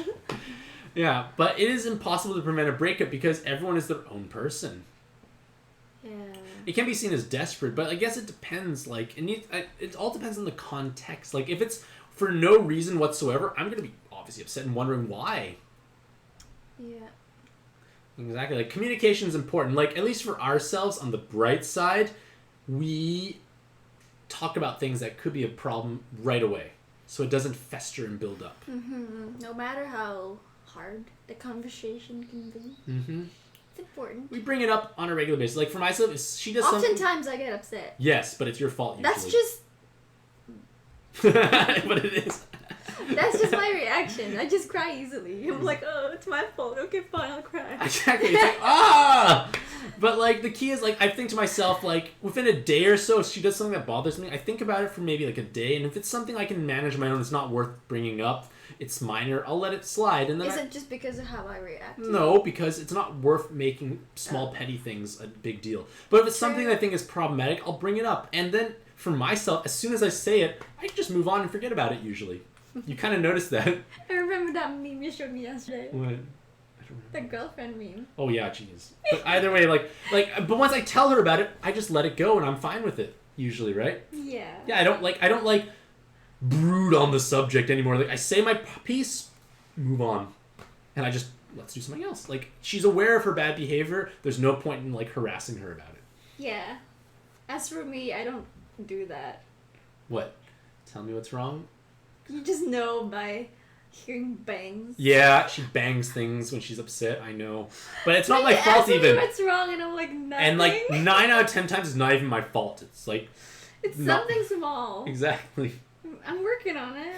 Mm-hmm. You are definitely making improvements for sure. And they're asking, have I ever broken up with a girl before? The answer is yes. When can you tell it's not working for myself? Well, you don't feel happy with the other person. Like, you don't want to spend time with them. Or maybe the relationship has become toxic, or maybe over time you've realized you're not really that similar. There are many reasons for why you could be breaking up with someone. They said they'll only break up with someone if she becomes physically abusive or emotionally abusive. So you're the type of person who sticks it out with someone and tries to make it work. Mm-hmm. That's fair enough. Yeah. And she takes a very long time to reply. That might be worth nexting her. What are some of the red flags you look for in a potential partner? What's next? You're just too wimpy to break up with someone. Well... Is that a new word that kids say these days? What are big red flags? Well, someone who lies. Like, lies about even little things. Like, things that you shouldn't... Like just being dishonest is definitely a red flag. You can kind of tell when people are not being truthful. I guess I'm thinking about when I first meet someone. What does it mean? Simply removing somebody from your life. Okay, cool. Next. Thank you, next. Yeah, sure, whatever. Damn it. Was it Ariana who started that? I don't know. But what are red flags? Well... Red flags? Lying. Like, what are red flags for you, actually, in a partner? Not telling me everything. So withholding information. When something feels suspicious. Yeah, withholding information, lying, definitely.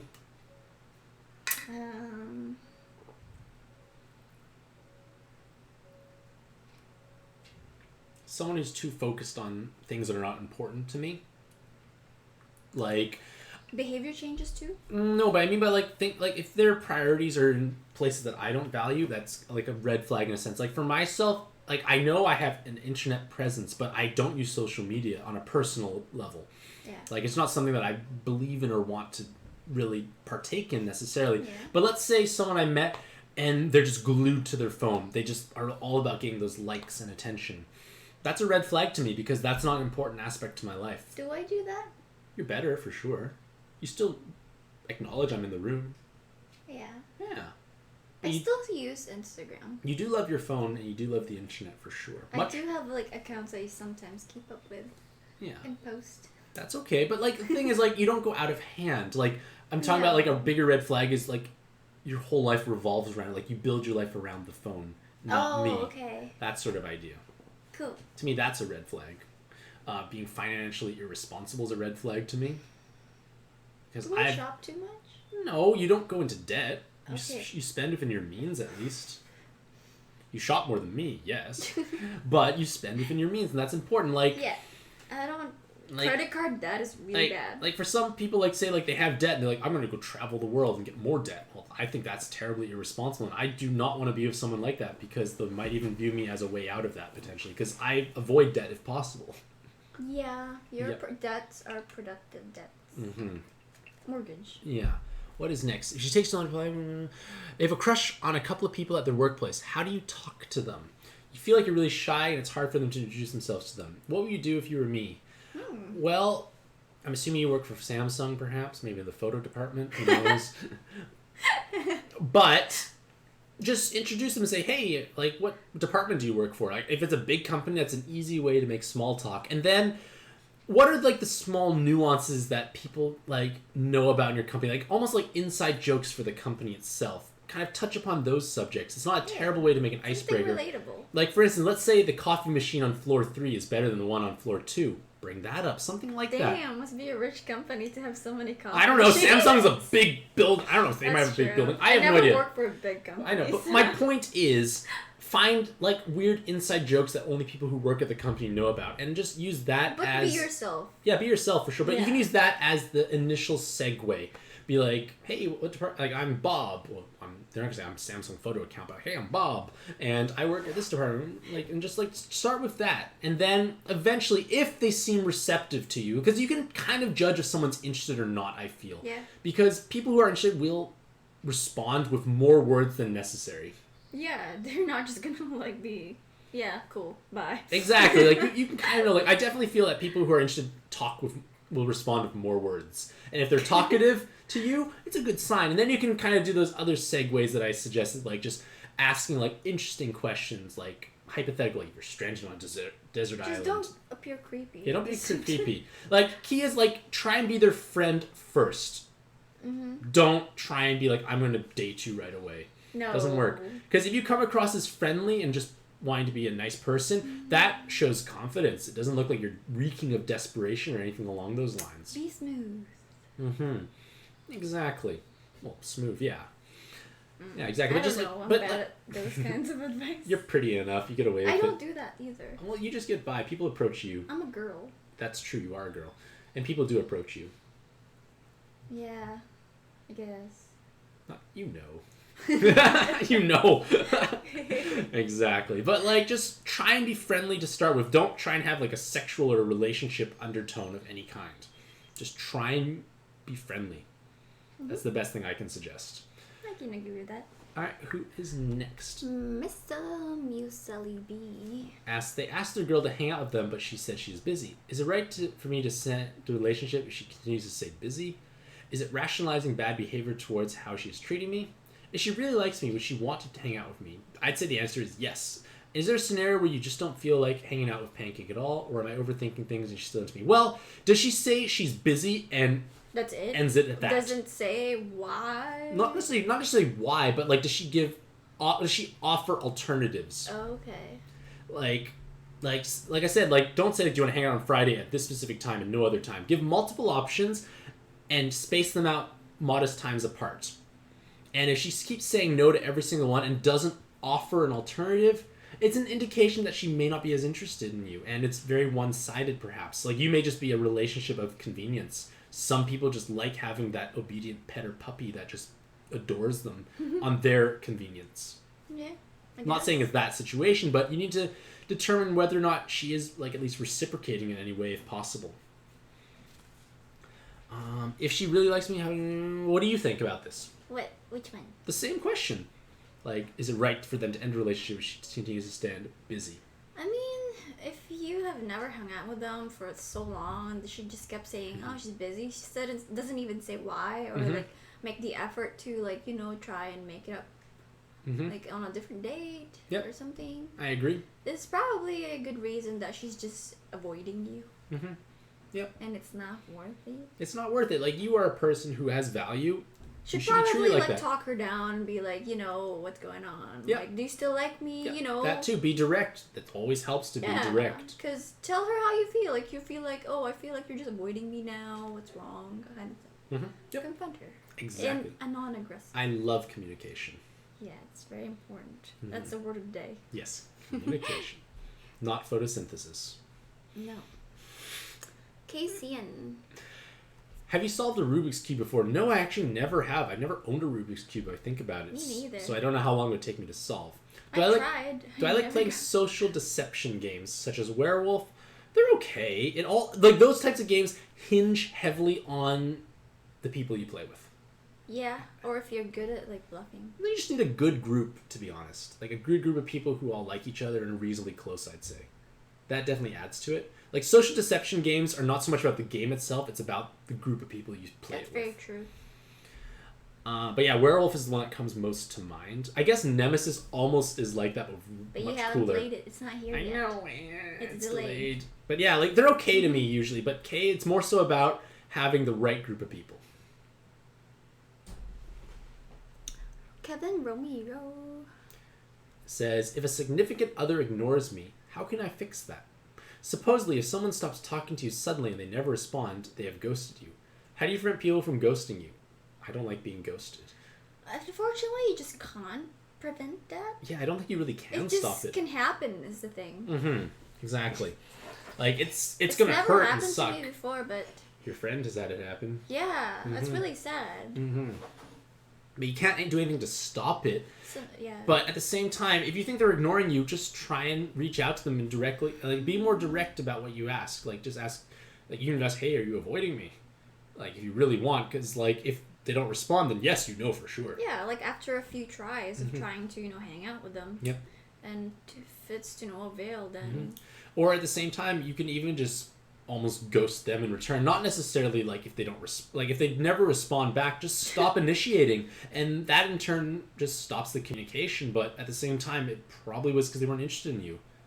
Like I said before, like the world is full of lonely people who are too afraid to make the first move. So you have to find the courage within yourself to do so. But if you've constantly made that effort on a regular basis, and you just kind of you've already established that there's some sort of dialogue or communication. If you stop and they just never try and make any effort, then it might be an indication that's a bit one-sided. I'll just leave it. Exactly. That's what I would do. Sam Lopez. Do I think 8x7 will ever be a good idea? No, because they'll be so tiny and ridiculously hard to see orbs, and like a lot of things in balance would go completely out of whack. I'm gonna sneeze. Can you? Bless you. There's going to be so much more power compared to 6x5.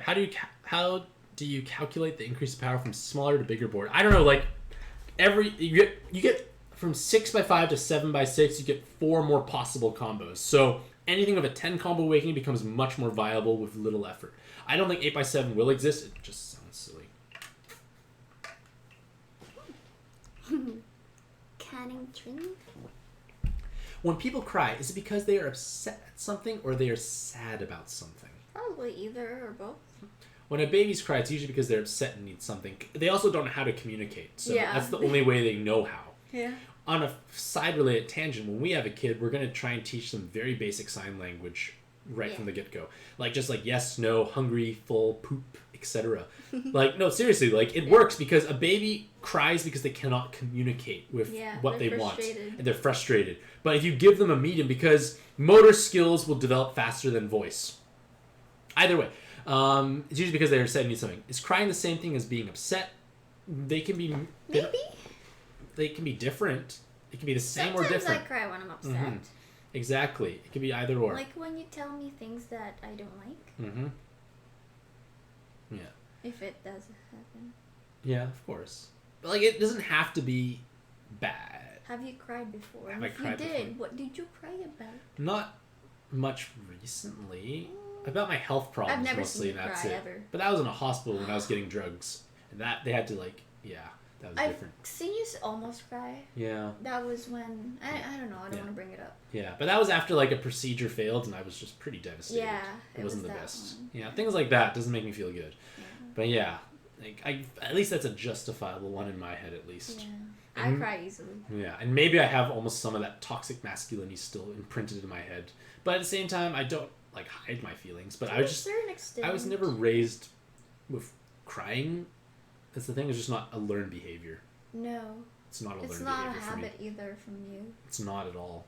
Like, I'm aware of my feelings, but it's just not a reaction I have necessarily.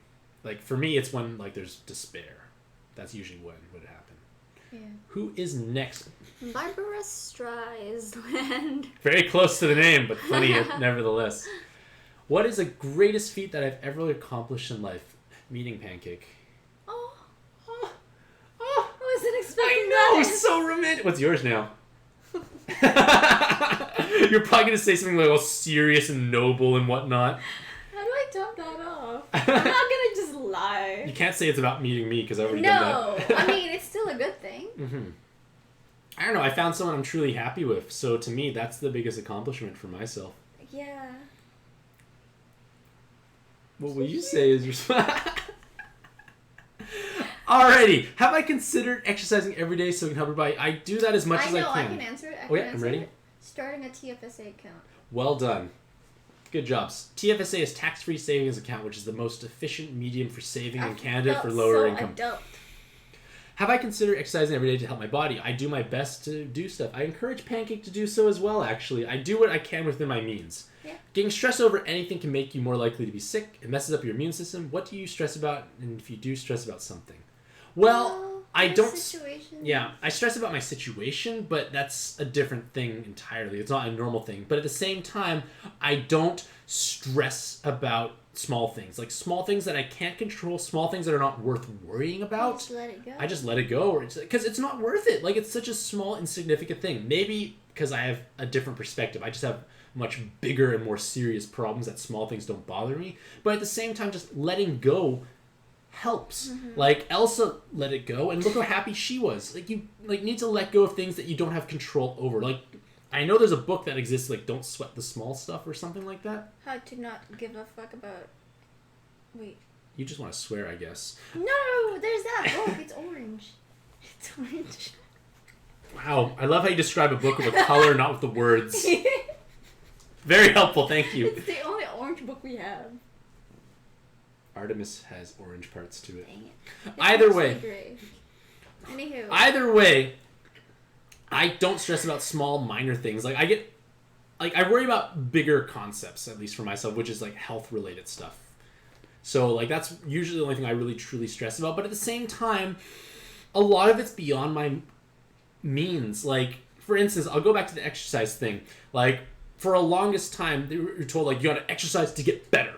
So I do the exercises, I do, like, the physio, like, requirements, whatever they tell me to do. I would do those things, and I wouldn't get better. And I feel so horrible about myself. I feel like I failed. And it's because the narrative was wrong. Instead of saying I exercise to get better, I'm exercising to live a healthier lifestyle. I can achieve a healthier lifestyle. I'll feel much better about myself. I'm doing the same activity, but I just feel better. So I guess narrative and perspective can definitely help release some stresses in your life. I guess that's another reason why I strongly dislike it when people say if you have a health problem, they're fighting XYZ problem. Because it's not fighting... People say you're fighting something to make them feel better about themselves because they don't know how to talk or respond. But we know, like, the whole idea of fighting and winner's mentality and coming out ahead. They think they're propping you up, but they're really setting you up for failure because you have very little control over whether you get better or not. It's really out of your hands. Yeah. So if they tell you you're fighting something, like, say, like, we're fighting cancer, you probably have very little control over what happens. But they say you're in a fight against cancer and you fail said fight, you feel even worse about yourself. That's one way of thinking. Like, so that's for myself. I dislike that concept of you're fighting a health problem. It's not. It's a bad narrative. It's very in my head, it's quite toxic, and people really do it just to make themselves feel better because it lets them say something that sounds positive, and they feel like, oh, that's good. I feel better about myself. Now I can push them away into another corner and not have to worry about it because it's easier to compartmentalize and push things aside that way. That's just how I think. Either way, don't stress out about small things. Okay. What about yourself? What do you do, actually? What? Stress and how to avoid stress. How to avoid it? I don't think about it. No, just kidding. Uh, sometimes you can't avoid problems. It just makes it worse. So what I try to do is, let's say yesterday I was really stressed about my midterms and like everything due on the same day. So I just try to push through it, and once it's over and dealt with, I'll feel better. That's how I deal with it. I just push through it. Yep, that's understandable. Because sometimes I have no choice. But for things that are out of my control, then that's a different story. I just do what I could, I guess, or change my outlook or the way I think about it. Yep, I agree. Alright, who is next? Chrissy-ka. Oh, and Puzzled is actually asking, do we do birthday parties still? We'd like to. I miss birthday parties. We have get-togethers usually at our place. Rare. It's not as nice as before. Well, COVID is hard for one, so there's been none. I miss my Filipino parties, honestly. Oh yeah, she has large family gatherings, and they're a blast. Because I like all my gatherings with my family are just immediate family, and that's it really. For me, it's if somebody has a birthday, even if no matter how old, we're all there and partying. Understandable. Alright, so who is this? Chrissy-ka. They asked, one time my friends and I were doing a word game. The word was tiger, but my friend thought it was monkey. We were supposed to give clues to our team so they can guess what the word is. They say their friend's name is a clue, and he got offended. As a tiger, and he thinks monkey. He thought I'd call him a monkey, but it's not. I said tiger because he's ferocious and his birth year is a tiger. That makes a lot of sense. He got mad at them for calling him a monkey, but never called him a monkey. He misinterpreted your clue. Should you apologize to your friend? I feel like what you just said to me is what you should say to them. Explain why this occurred, or why, like, it was just a misunderstanding. I don't know. For me, I would apologize anyways because I did like make them upset. But like, even if it's unintentional. Yeah, no, but like, explain But that it wasn't also intentional. Explain that it wasn't intentional. Like, you didn't have malicious intent behind it, because there is like negative connotations with calling someone a monkey. They upset him unintentionally. You never call him a monkey. Is he overreacting? I explained it to him, but he said I'm lying. If he says you're lying, then this feels really quite aggressive overall, I feel. Like, if they're your friend, how come they're so... They just don't believe They're taking you. it... Like, why are they not believing you either? Like, I feel like if someone was my friend, I would take what they say at face value. Yeah, I also don't know what's wrong with being called a monkey. Like maybe there's a bigger piece at play, so to speak. Maybe they Chrissy. should explain why they think it's bad. Exactly. Like, or maybe explain to them. both ways. Explain to them. Ask them, why do you think I'm lying? Like, is this? Do you lie normally? Because you want to understand them, right? So. Yeah, I don't know. What would you do? I need more information, unfortunately. Like, it's hard to know, like, the situation, exactly what happened, how it panned out. Or, like, why is he getting upset about it? Why is he still upset when you explain that it was unintentional? Because that's the part that irks me. Not, like, yeah, that's what confuses me, I guess. Yeah, they just don't trust you. But, yeah, I think that's a deeper problem in itself. Yep. And maybe you need to talk it out. I believe in talking things out. Yeah, especially if they're important to you. Exactly, yep. Bradley. Bad Bradley. Oops. So, they were in the store the other day, and there was a rather attractive girl at the register. Ooh. They would have asked for a number, but I was with their mom. Oh. So I'd like some advice on how to get around this problem. Thanks and love my videos. Come back without your mom? Yeah, you know she works there. Yeah. Like, what you could do is just, like, make a mental note. What day of the week did you go with your mom, and would your what time mom be it was. upset about it as well? I don't see why not. Why would she be upset, like, I guess? Talking to someone? Or maybe you just don't want to be, like, judged by your mom. Perhaps. I guess you don't be judged by them. That's definitely a natural response. Like, I'm pretty sure when I was younger, I wouldn't try and, like, flirt with a girl in front of my mom. But nowadays, I wouldn't even care. My mom would be like, go you! Who knows, maybe. Really? She likes that I met you for sure. Really? Well, she'd probably be more like, go, Jonathan, you can do it. As opposed to, girls evil. My mom falls definitely closer to the go, Jonathan side of the spectrum, for sure. She's more supportive. She's definitely more westernized, for sure. But you can always just make a mental note, like, go back next week at the same time. If she's still there, she's there. Yeah, do it. That's the easiest workaround with no one. But, like, at the same time, like, why are you afraid of doing something in front of your mom, I guess? I guess that's a bigger question, because... I think it's just an automatic response. It's an automatic response, but, like... I wouldn't want to flirt with anybody in front of my mom either. Well, you don't have to do it directly, unless I've introduced them. True, but you can just say, hey, Mom, I'm going to talk to that person over there. You go that way. something like that. I don't know. If I did that, my mom would be just like, why would you do that? He just would, I don't know, like, he's probably creepy. Don't talk to him. Don't talk to strangers. Either way, Typically, like, I know, but either way, like, you can either, like, just come back when your mom's not with you, or you can just say, I'm going to talk to this person. Like, I don't know what kind of relationship you have with your mom. Or just give your number subtly without her noticing. You can always do that, too. Just have, like, you know, ready, business cards at the ready. Okay. Okay, I guess now's a better question. If you were someone who was working at the cash register and someone slipped you their business card, what would you react with? I'd be like, cool. And never call them. Yeah. So bad advice from Pancake, because she wouldn't even accept that. I don't know. I clearly don't flirt. Okay, how do you like being flirted to, then, I guess, is a better question. What would When a guy I want to be flirted at. Not, like, out of nowhere. Not out of nowhere.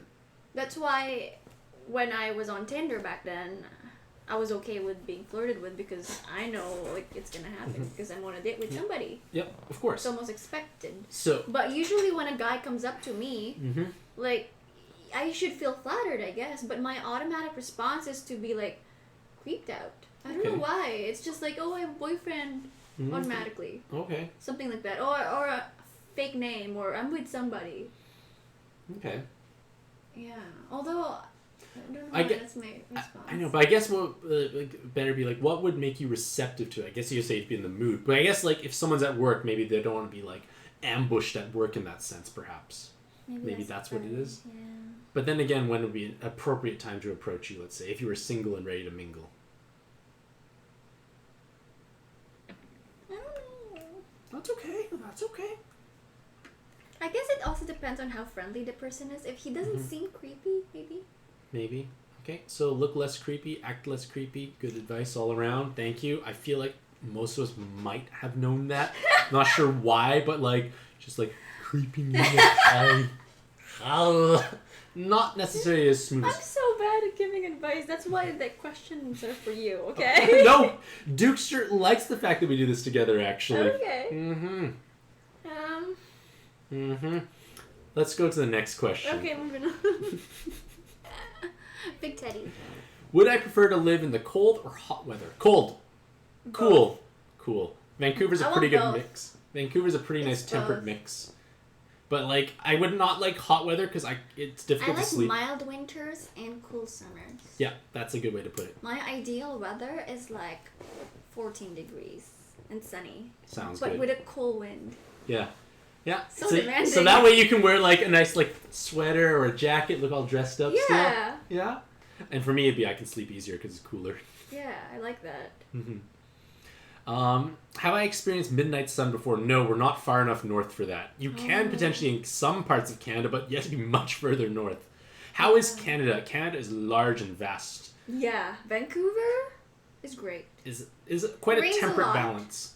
Like, it's the reason why it's such a temperate climate is because it's close to the ocean. We also have the mountains protecting us as well. So weather doesn't spike or swing so violently compared to, say, Unlike the the prairies. prairies. Exactly. Prairies have We none don't of have that. tornadoes. We don't have that stuff.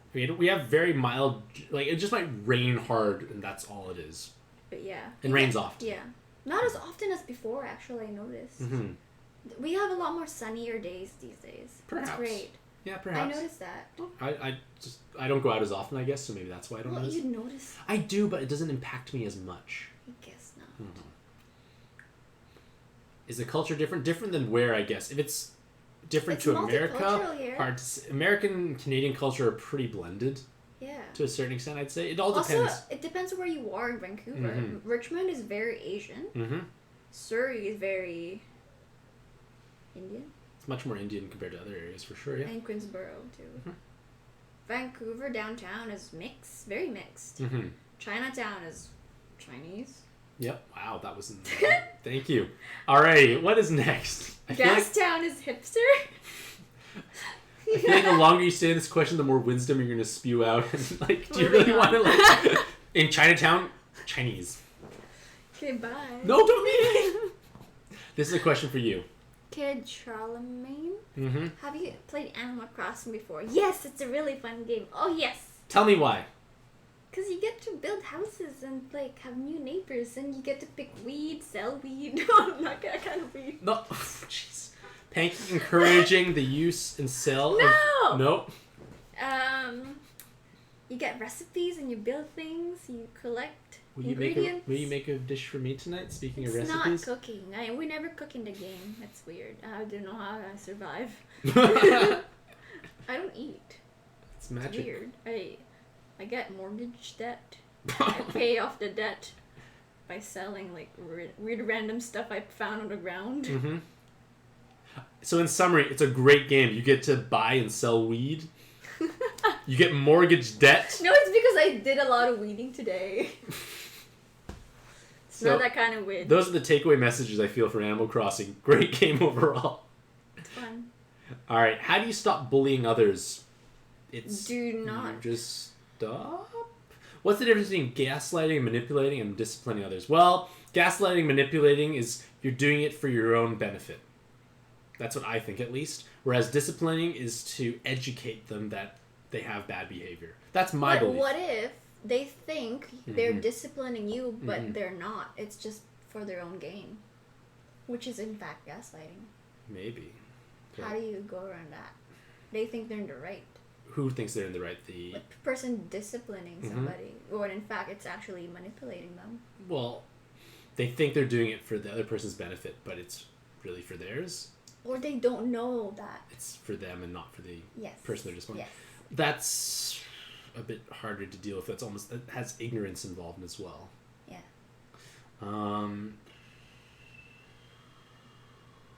I feel like it's all about the intent. Like I feel like if you have pure interests at heart, it won't come across as manipulation necessarily because you truly believe it's for their own good. Mm-hmm. I feel that way, perhaps. Or at least that's how I function, perhaps.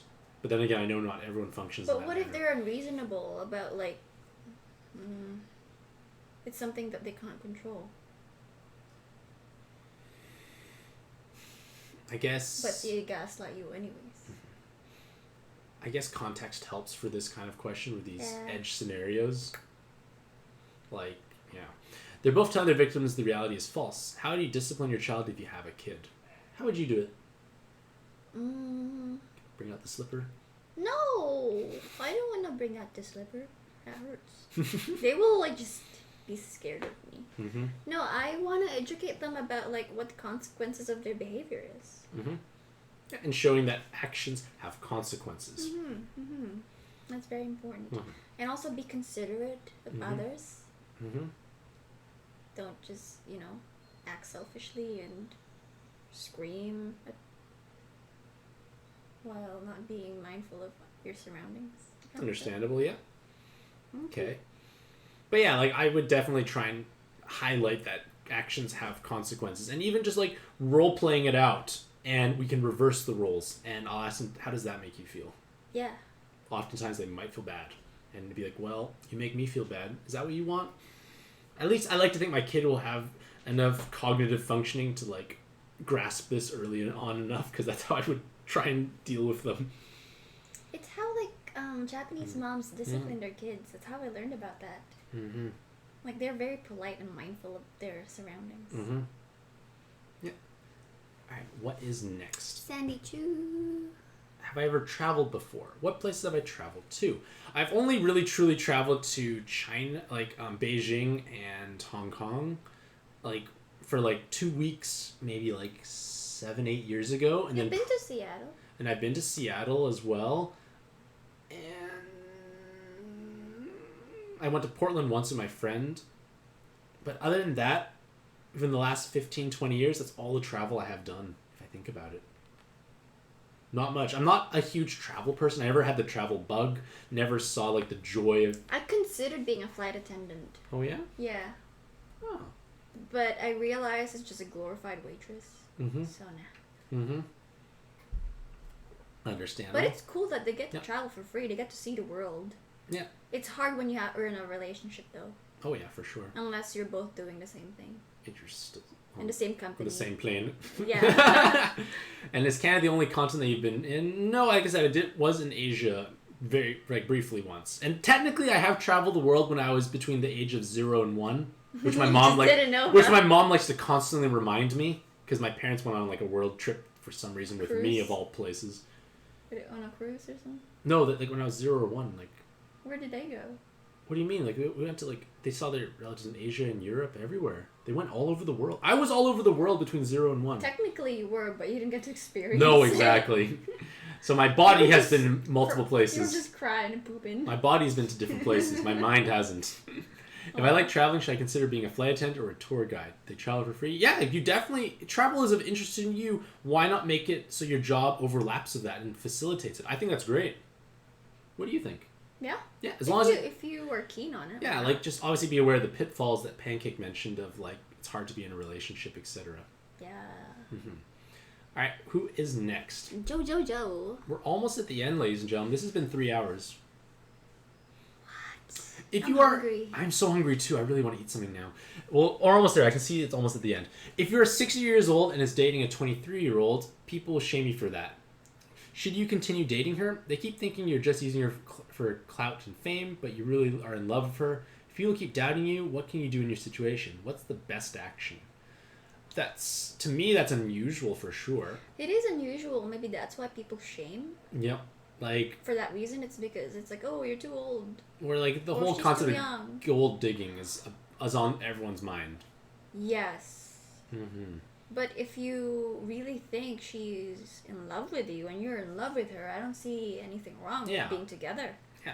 It's just unfortunately hard to avoid that shaming. Mm-hmm. Because it's just what people are brought up to see. Like, think about media. Whenever the media gets their hands on a story like this, it's all about gold digging, even if it's not. Yeah. Like, that's what you're conditioned to think. Like, that's why I say it's unusual, because it's not something I'm used to seeing. And like I said, we've been conditioned to think otherwise. Yeah. But, go ahead. If you continue to be in a relationship, then I guess you just gotta toughen it up, because you cannot avoid shaming for sure. Mm-hmm. Yeah, like, it's going to be there. You just gotta ignore it. Yeah. Like, There's always gonna be those people. Yeah, exactly. There's always gonna be those people. Like, you never can stop that completely. Mm-hmm.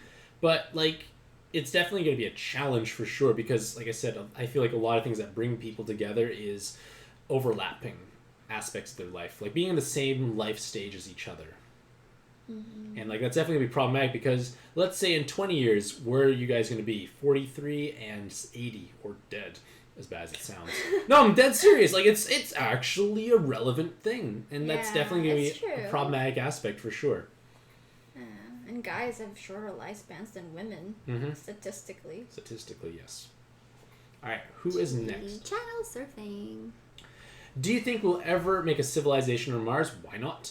That seems very far-fetched. If you do, would you move to Mars? Would you stay here on Earth? Well, based on all the books that I've read that go to Mars... It depends on the state of Earth. Yeah, it depends on the state of Earth. I like it here. Are you fleeing Earth? Earth is going to be more beautiful than Mars no matter what. Yeah. So unless we're fleeing some sort of like apocalypse or something equivalent, there would be no motivation to go to Mars aside from like visiting, so to speak. That's what I think. Like, they would definitely try and seduce colonizers or colonists with like more space, more money or whatever, but your life's going to be hard for sure. How would I live my life if we have 2 suns in our solar system? It would probably be much different, really hot. since it'd be so much hotter. It'd be unusual. AC. I don't know what the actual outcome is of having 2 suns, to be honest. Live in the north. I don't know. I have no idea what would be the appropriate way to do it. But cool idea. Alrighty. No, it's hot. It'd be hot. Yeah, I wouldn't like the heat. But then maybe we'll all be acclimatized to the heat, because all we've known is 2 suns. We'd be like bunkered underground. Or maybe we'd evolve differently for sure. Or That's tolerances true. be different. Exactly. Alright, what is next? Terry Nguyen. If you are being yourself and people are calling you a troll, how can you respond to that? You know you're doing is not wrong at all. It's possible that they are trolling you. What can you do to get along with them? Or should you forget about them and make new friends? Ignore them. If these are your friends, it doesn't sound like they are based on the behavior they take towards you. I would just ignore them. It sounds like you're their scapegoat for whatever problems they have. But also before that, I guess think about your actions. And if you really think you're not doing anything wrong, they're probably in the wrong.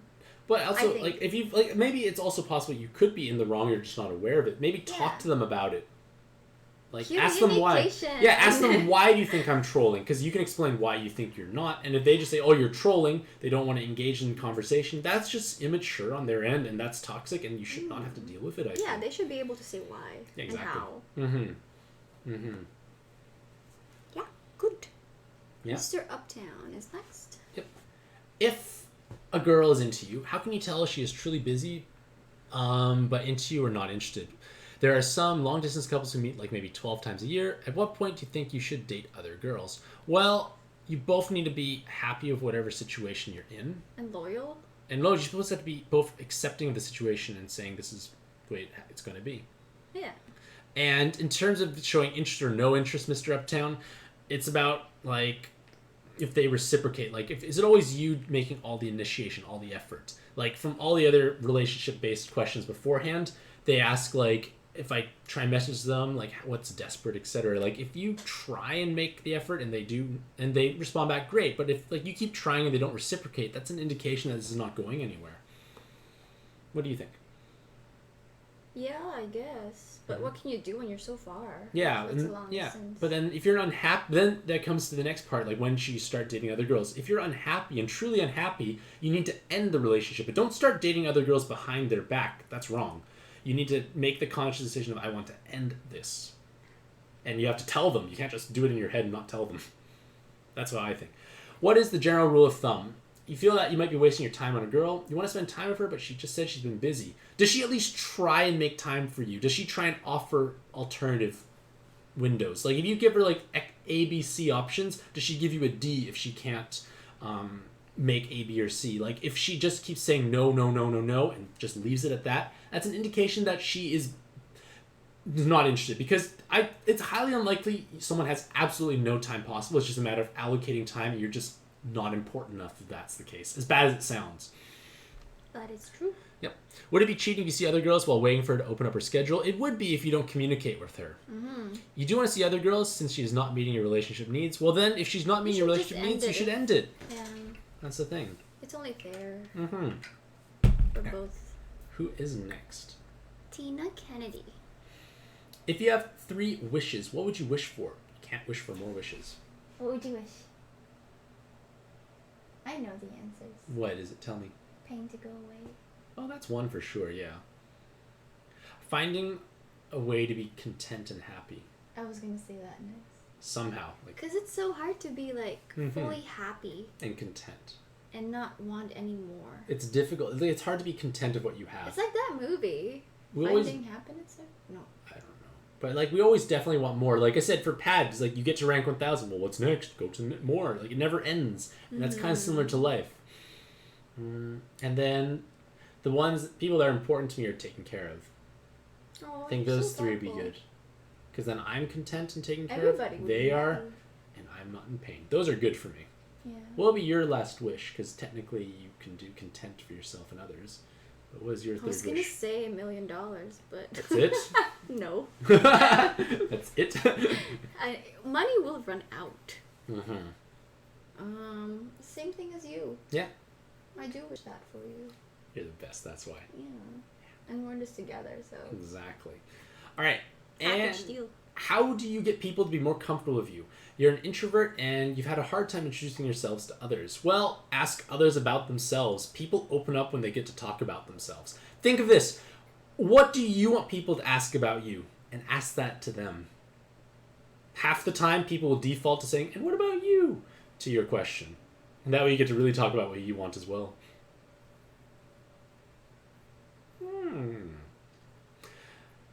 You just wait for others to introduce themselves to me and let them carry the conversation. When you hang out with others, is mainly with one of their friends, and that is only like maybe 2 or 3 people.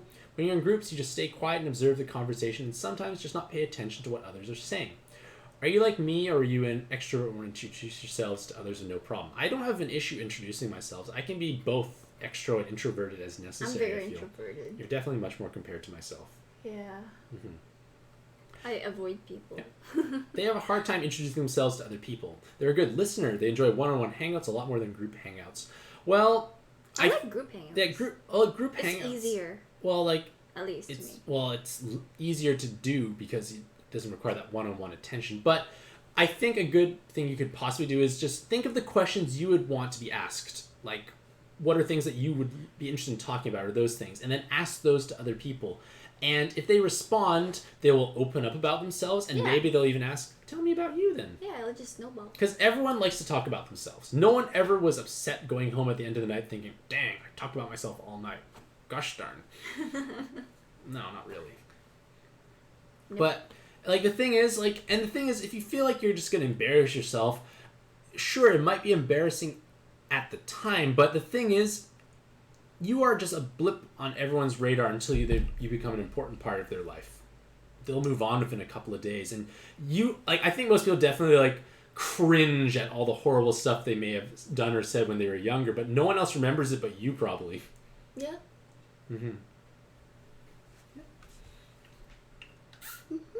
Around the world.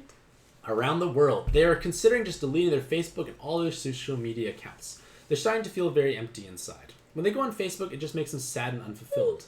They see pictures that their friends post and their mutual friends didn't invite them. That definitely will hurt. Makes them feel they're not wanted by them. Is it true that they actually think I am not important to them? They know being patient and forgiving to others is the best way, even if they do disappear eventually. Should I stay grateful to them anyways because of the time spent together previously? You don't need to live in the past. I definitely don't think you do.